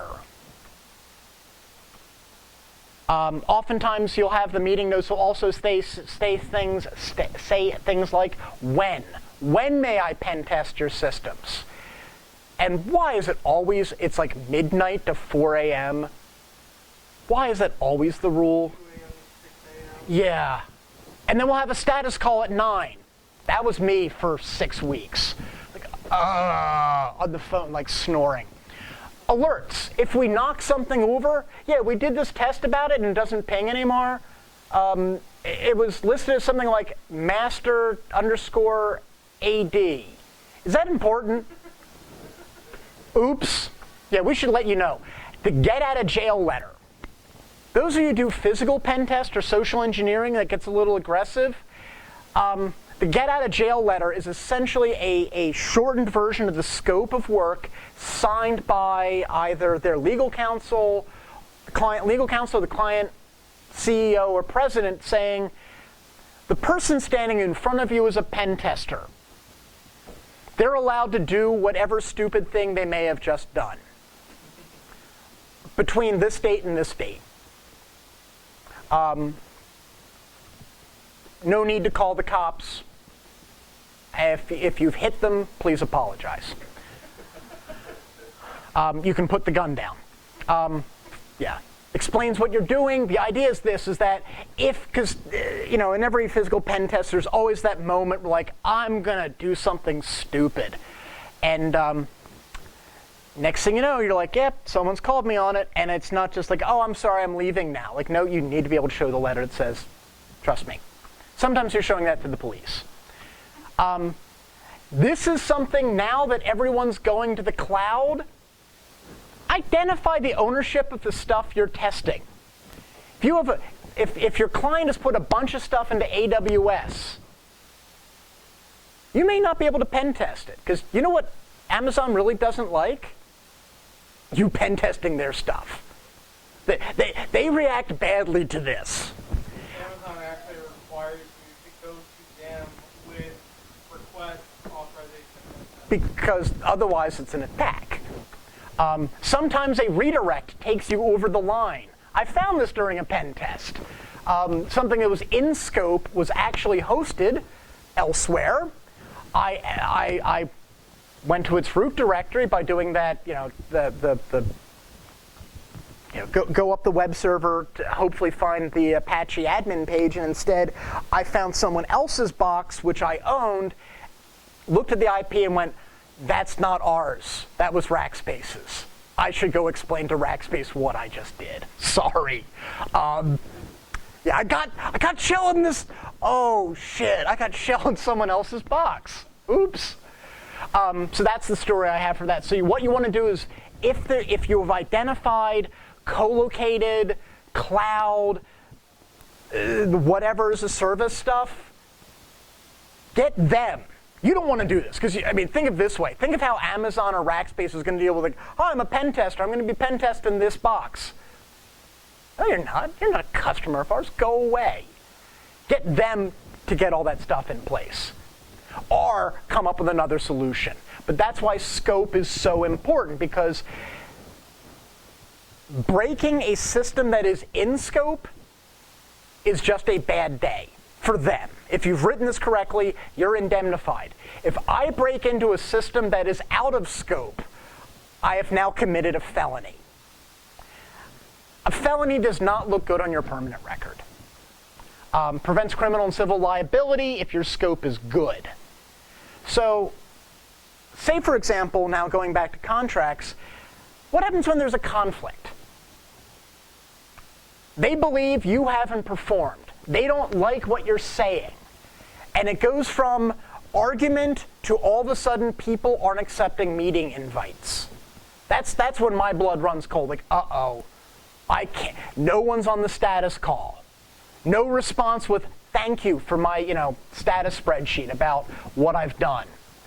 So, you know there's a problem. What can you do? You might be able to renegotiate. You talk to the principals involved and say, this project has somehow gone off the rails. How do we keep this going? Do we extend scope? Do we extend time? Do we change the amount of money involved? Do we do something? How do we keep the business relationship fine? Might have to offer something new on both sides. Essentially, it's a whole new contract. You want to identify the breach. And the breach is the breach in contract. What did you promise to do that you didn't do? What did they promise to do that they didn't do? Because you're fighting about that. You want to figure out how that is, how you can fix that, how you can cure that problem. This is now getting uglier. They have breached their side. So you can say, I believe that you won't continue performing, we're out. Anticipatory breach.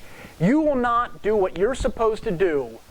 And a material fact, you're not going to pay us, you're not going to get the project done on time, you haven't done core things to it, we're out. Like the extreme one of these is all of a sudden your badges no longer work at the job site because they have basically told you leave. All y'all get out. Threatened lawsuit. This is now things have spiraled into stupid. Actually, they're spiraling into stupid because you've gone from we were making them happy, we're making them relatively happy. At this point, no one on the technical teams on either side is talking. This is maybe if you're the principal of your shop, you're talking and you're now not talking to the technical people, you're likely talking to people in the business management or maybe legal. You're now fighting over whether or not you're going to continue at all. Like this might be the end of the business relationship. And then you've gone from threatening a lawsuit, you've written a couple letters, or your attorneys have written some letters, you actually file a lawsuit. Someone files a suit about this. All of a sudden now, you're no longer really worrying about getting paid, you're worrying about escaping. So, any questions on contracts?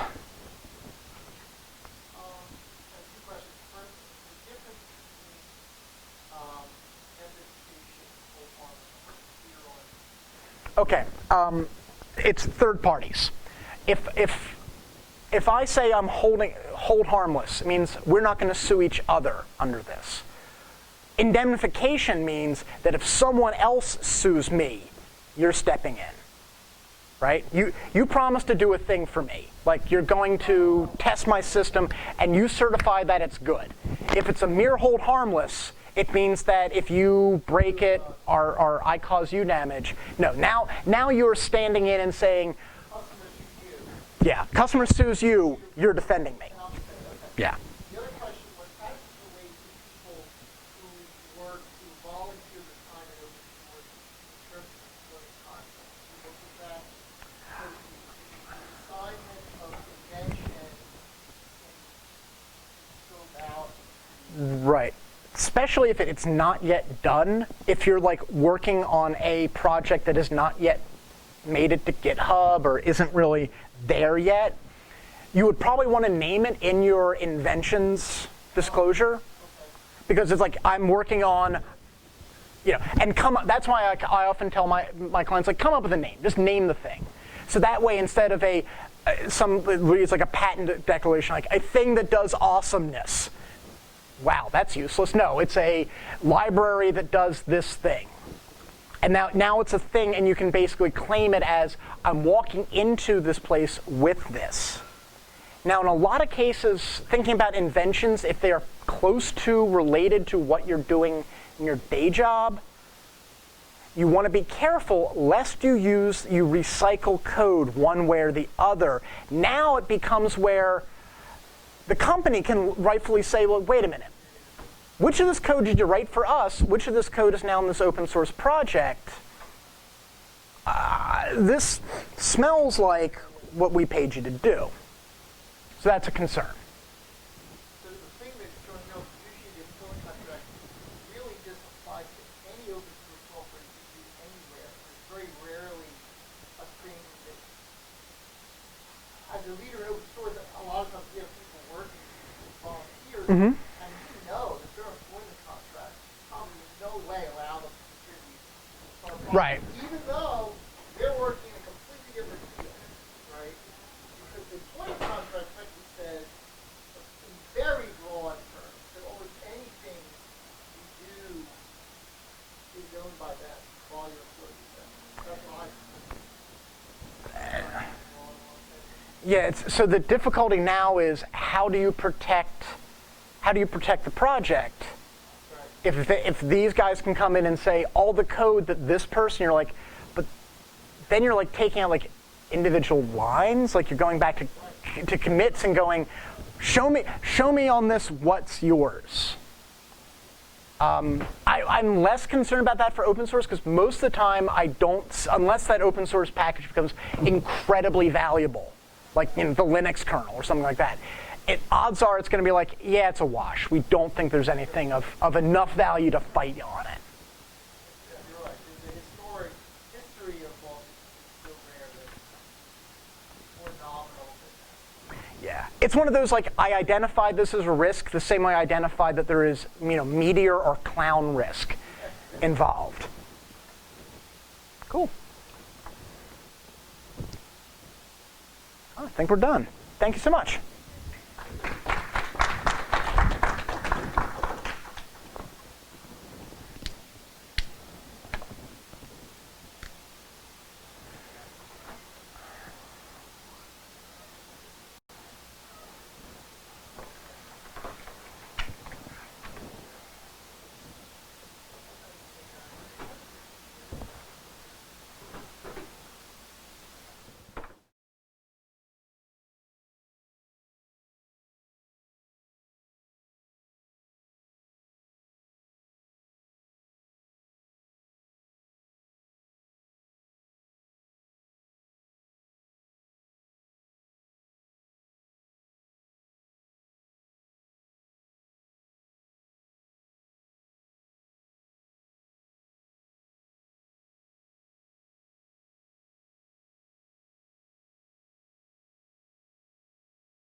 So who am I? I'm iDigital Flame, a penetration tester and digital forensics analyst for a company called Essex Tech.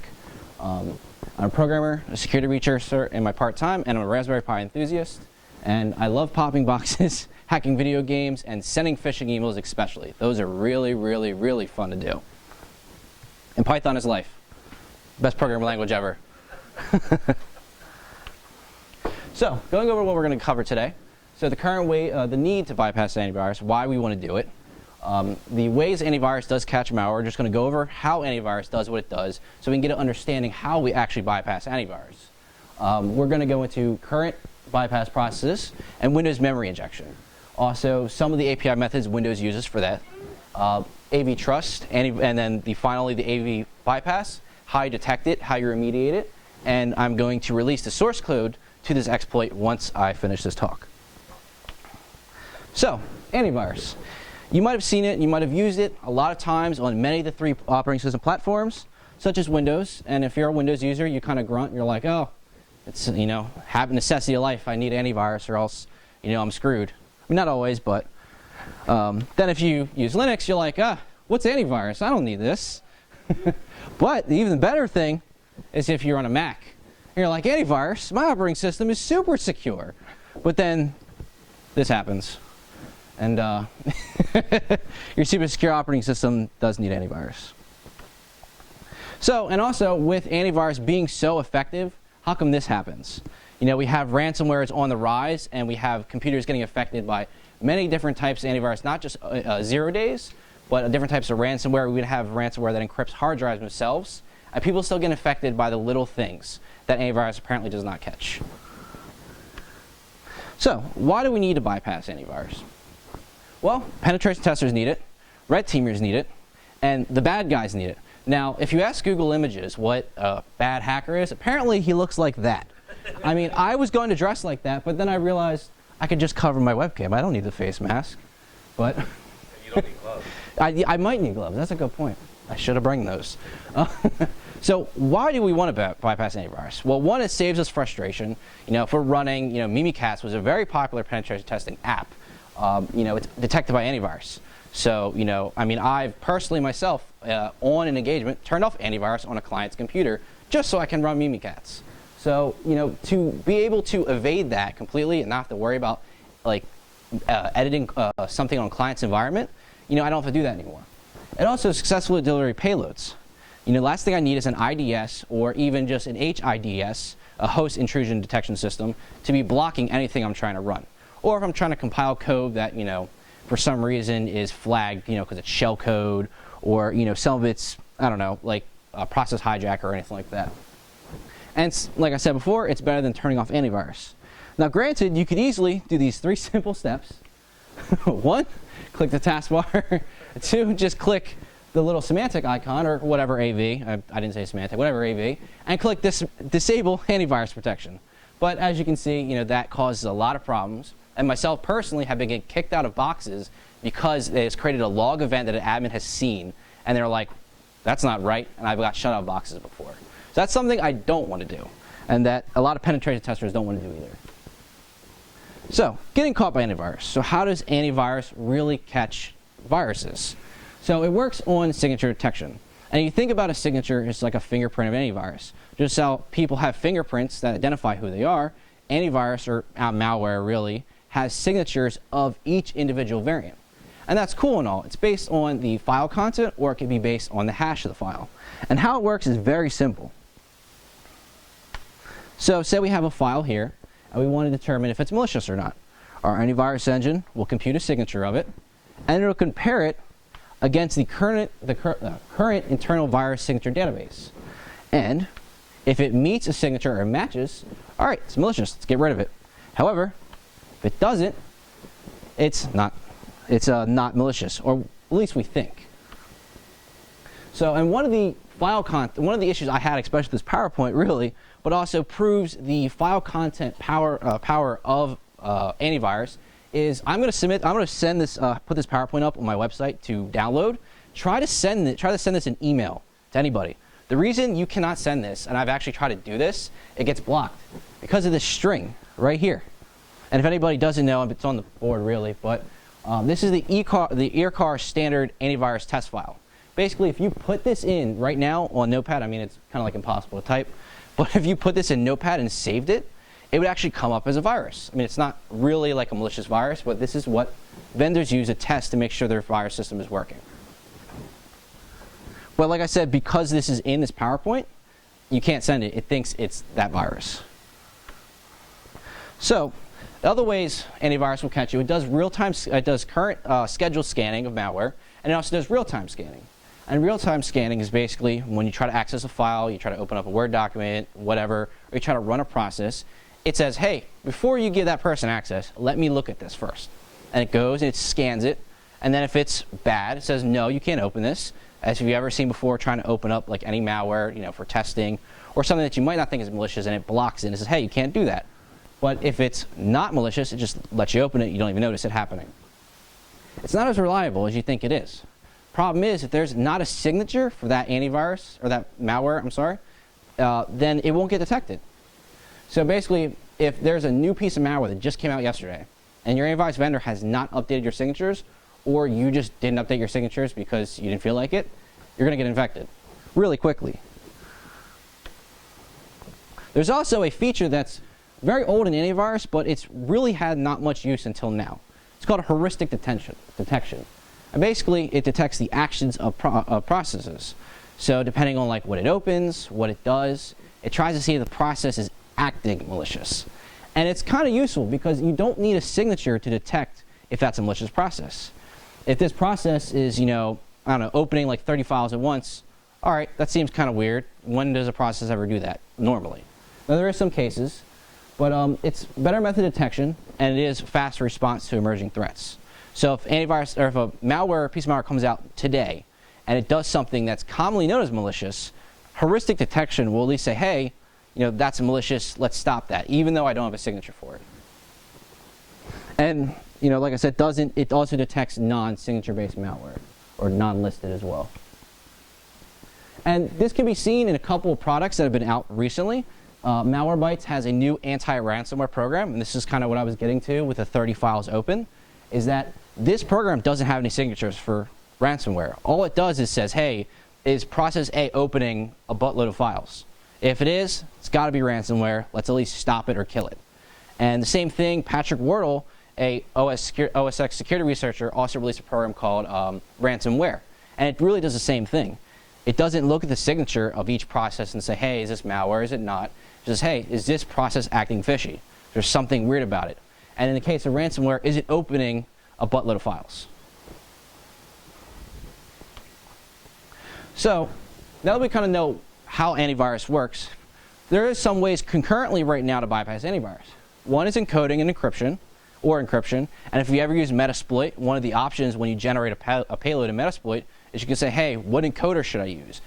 There's a couple ones like XOR, polymorphic, and basically what they do is they change the underlying machine code that it looks like, but your code that you want to run is exactly the same.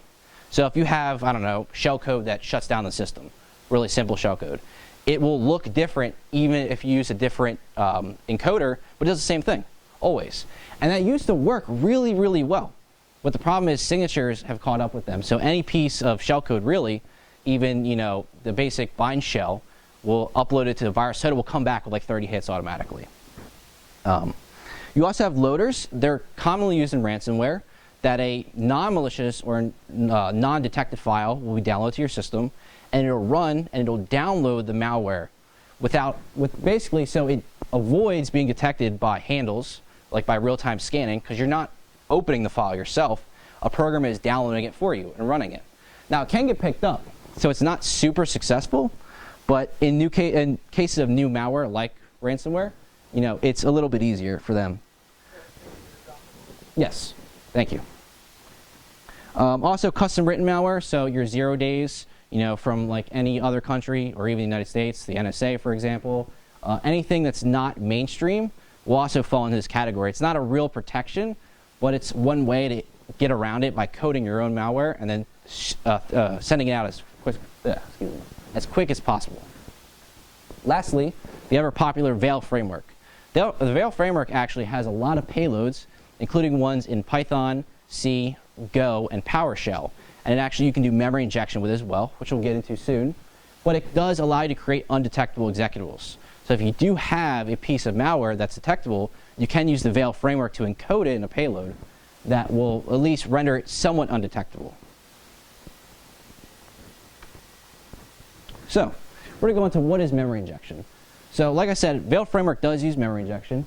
So memory injection is the procedure of adding your own code to a current running process.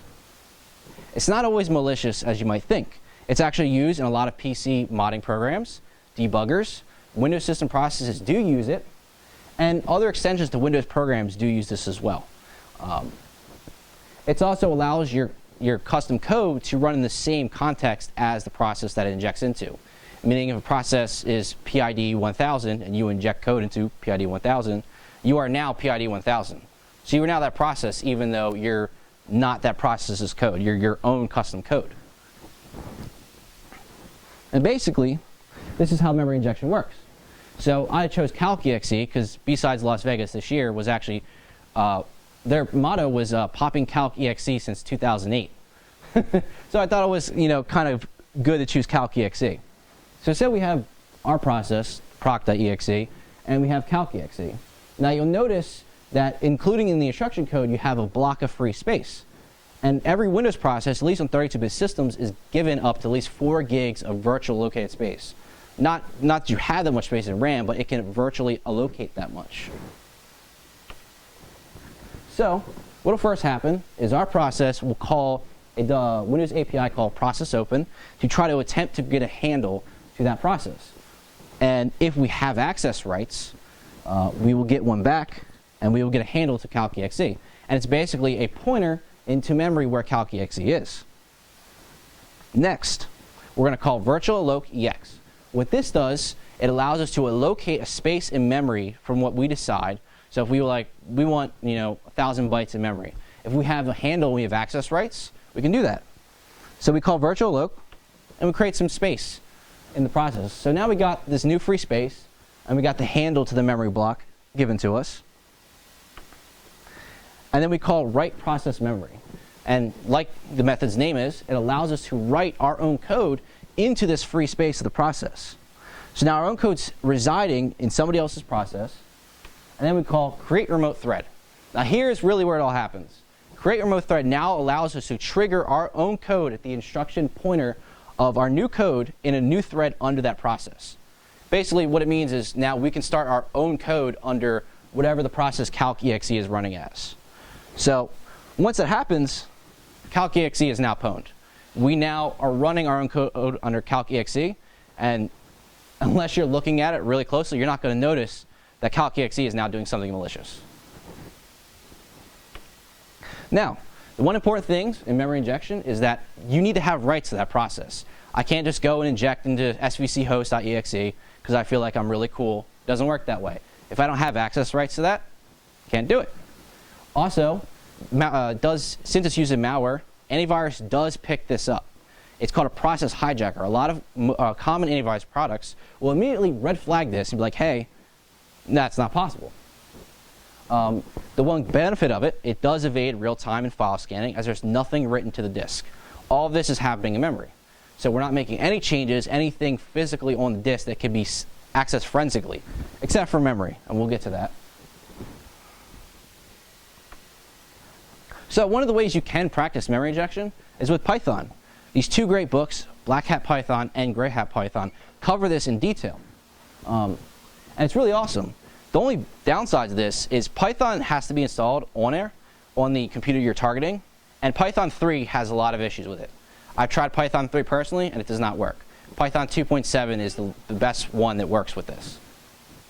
You can compile it for compatibility. However, one of my favorite Twitter statuses, the worst part about compiling Python into a Windows binary is the part where you get repeatedly punched in the throat. And I feel like that is really true. Compiling a Python executable, it's kind of difficult. I mean, it works, but it doesn't really work super well. You get you don't get just a single exe, and you're like, okay, cool, I'm just going to email this and pop somebody's box. Doesn't work. You get like 9 files and a zip file.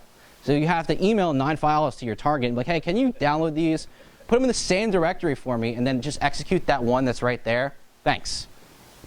But like, you can do it in a self-extracting archive. So if you have like a 7-zip SFX or use AutoIt, which is another program that allows you to do something like this, it does look a little bit suspicious when you download and extract a bunch of files to temp and then, you know, start executing a bunch of stuff from there. So one way to kind of combat this is called process local memory injection.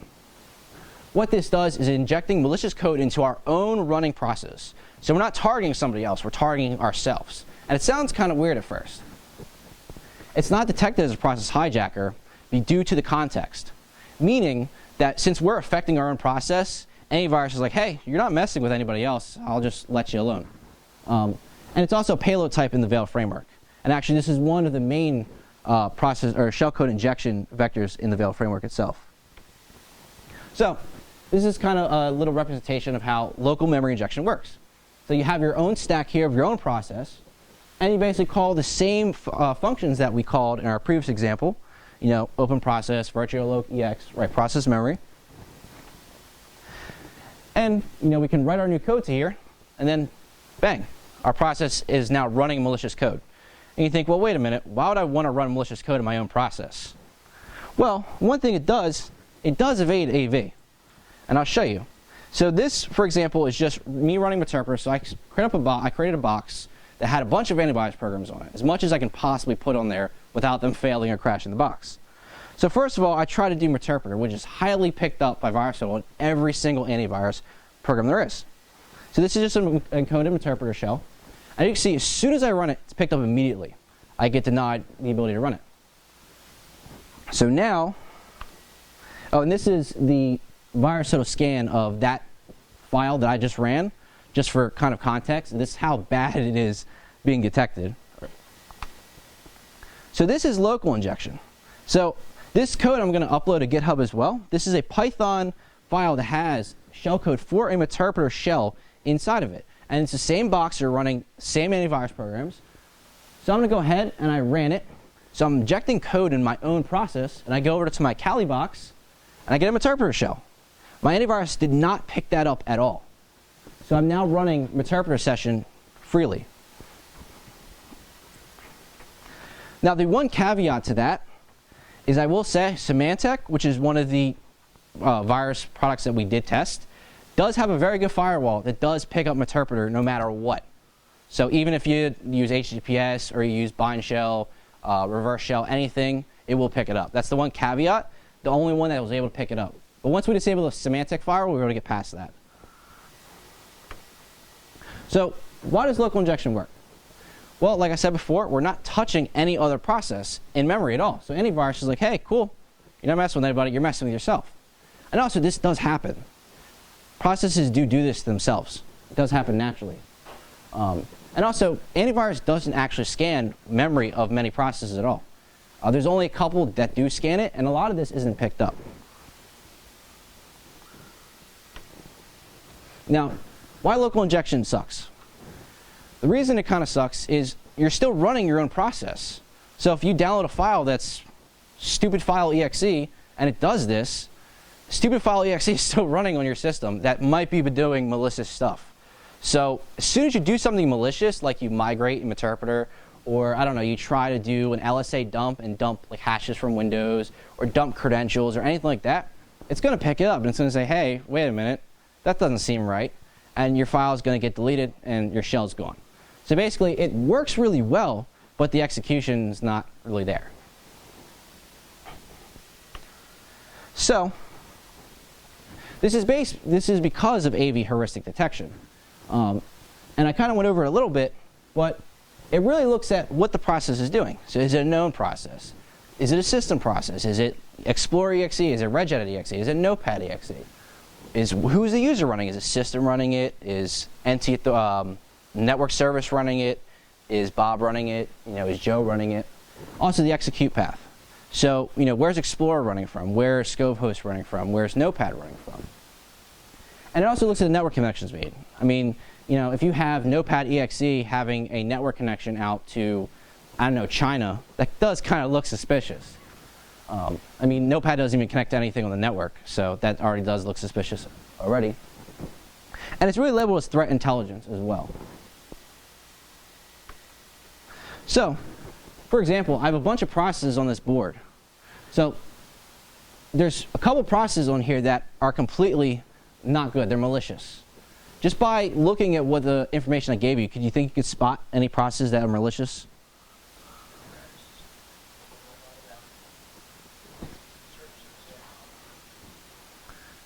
So, if you got these two, you got them right. Notepad never runs a system. And the funny thing is, a lot of pen testers will actually start Notepad from Interpreter and migrate into it. And that's where you'll see this from. As well, this one looks really suspicious. I mean, a lot of malware does do that, where it drops a file that looks like it has the same name of a common Windows process, such as SVC host. And then when you go in a task manager and you don't see the exact executable path, you're like, oh, that's fine. You know, I got scope host running, not a big deal. But it's running from the temp directory. So basically going back over it, you know, as you can see, process path, scope host is never located in temp. It's always in C Windows System 32. And you have Notepad, it's running a system, which never happens.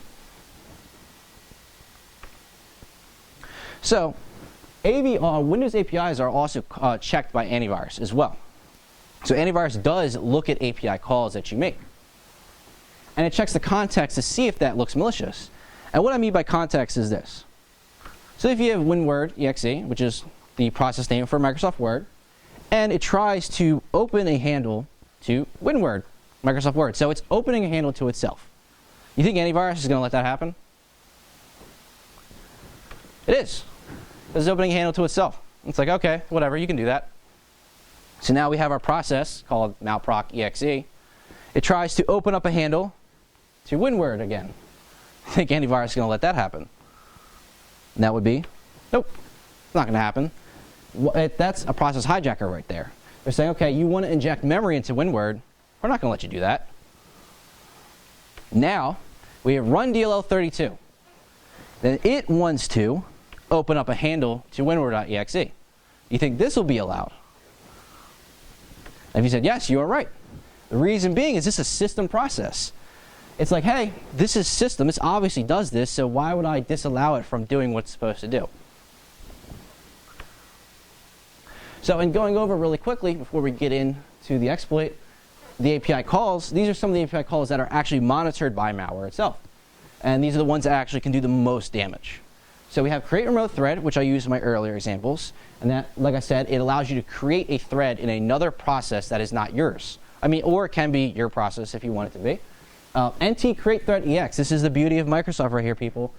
This method is not documented anywhere in any of Microsoft's documentation. It's not. And it's actually the most effective, the best working method for doing memory injection and thread calling. And NT create thread EX does the same thing as create remote thread, except for some reason NT create thread EX works on 64-bit systems and it doesn't work, or create remote thread does not. But it's also undocumented, so I have no idea why Microsoft did that. Write process memory, what I also used in my previous example, like I said, it allows you to write contents of process memory. And you have open process. I've also used it before, open a handle. This one's a little bit a new one. This is used in Interpreter a little bit. It's load library A, and you can also have load library W, but I used A on this example. And basically when you call that, you call it with a DLL path, and allows you to load any DLL into your current process. And we're going to use that in one of our examples. So back to our one example where we talked about context, is that we noticed that run DLL was allowed to open a handle to WinWord. And that's because of AV trust. So AV inherently trusts system files. And the reason being, in 2008, I can't mention the vendor, but if you go to the link, you can look it up. This vendor had a signature that detected a Windows native program as malware. And you're like, okay, well, what's the big deal in that? We detected it, it deleted a critical system file, and everybody that was like, oh, I'm cleaning malware in my system, could no longer boot their operating system anymore. So to prevent that, AV does prevent system processes and AV data files, especially because it's got to save itself, from being malware. So it's like, hey, if Explorer is trying to do something malicious, but it's just opening a handle or it's writing memory, okay, that's fine, whatever, I don't care. So, or if an AV program file is doing it as well. So that really leads us to our exploit. So, right now, as you can see, we have a couple things that in combination could kind of work together. So we have memory injection that could hide malware code. Currently, we can only do it in our current process. We're thinking, okay, whatever, that's cool. But also, AV has an inherent trust in system processes. And actions by system processes are trusted. All right? So really, all we need is a system process that can run our malicious code for us, while at the same time looking like a system process and acting like a system process. So, and our answer is before is run DLL32.exe. So, and just to, on our next exploit, I had to use bind TCP just because my interpreter was having issues in my example. The one good thing is I tried to generate a bind TCP exe to show you how, if AV would pick it up. I couldn't even copy it over to my VM. That's how bad it picked it up. As soon as I copied it or even touched it, it was like, nope, you can't do that. So that's how easily the code we're about to run is being picked up by antivirus. So, and I have sysinternals open in the background. I know you can't see it very well, but I have sysinternals open in the background that's going to show my connection. So right now, ooh, why is that quality so bad?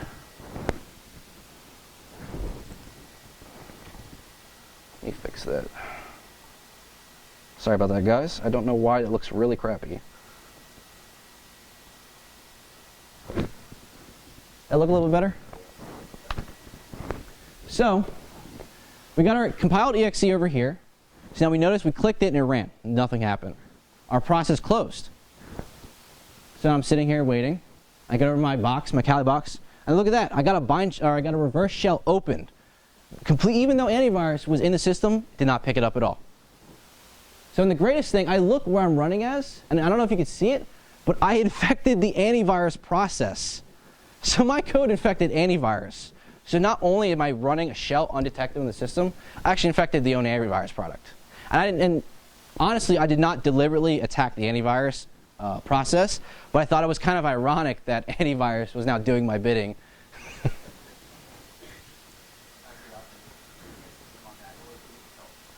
No, it won't.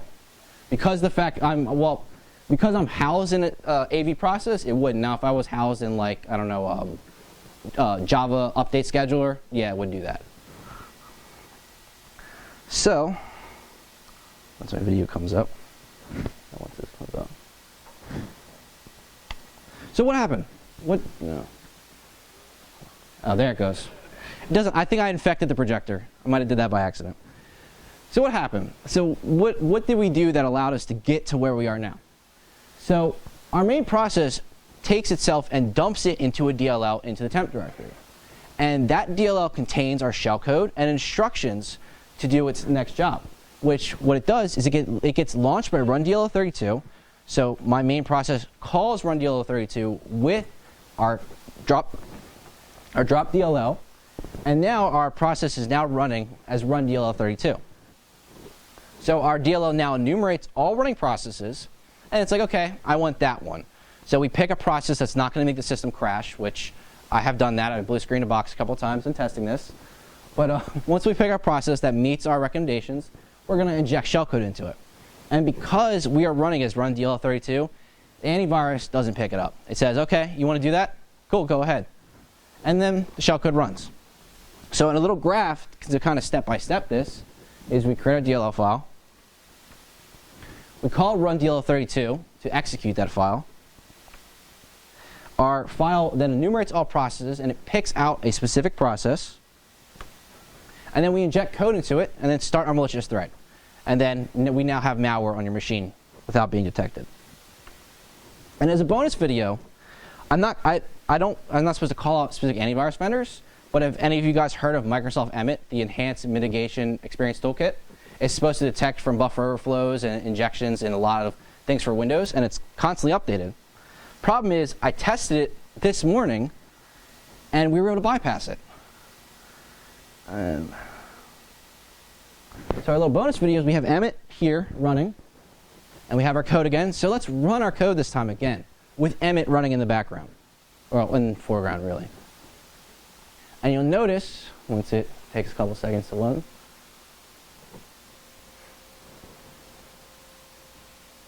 There it goes. So you notice we infected PowerShell.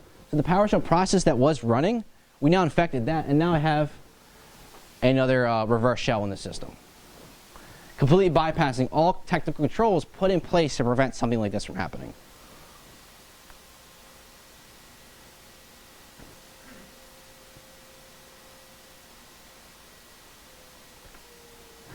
So compatibility. I did test this on numerous versions of Windows.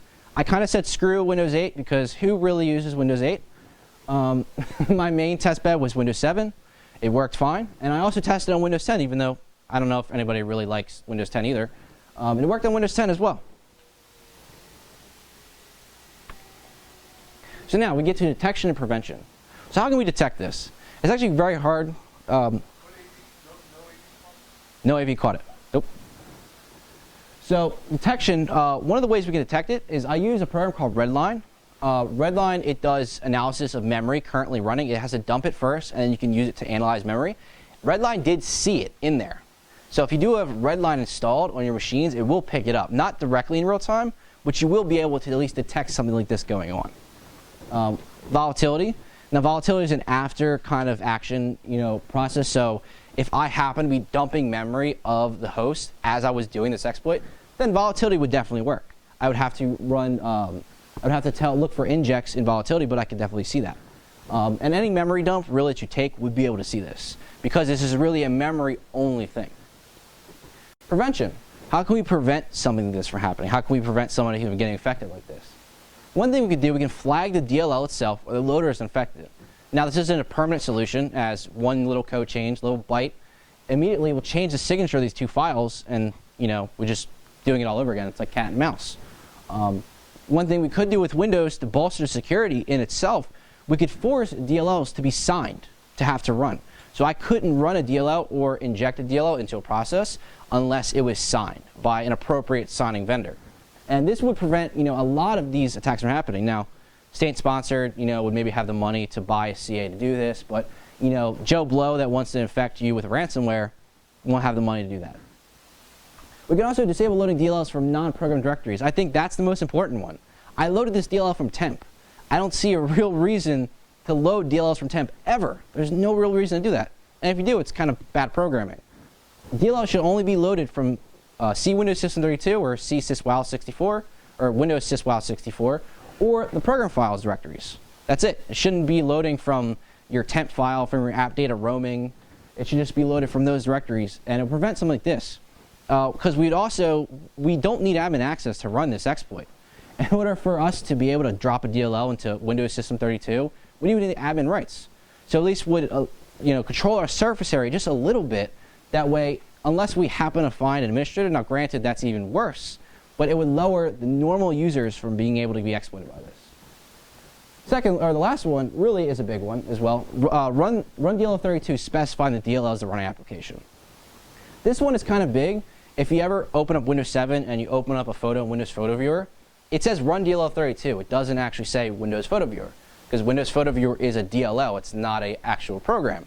And that's kind of one of the problems is that when you run a DLL, you only see Run DLL32. You don't see the program that's behind it or the DLL that's behind it really controlling the shell.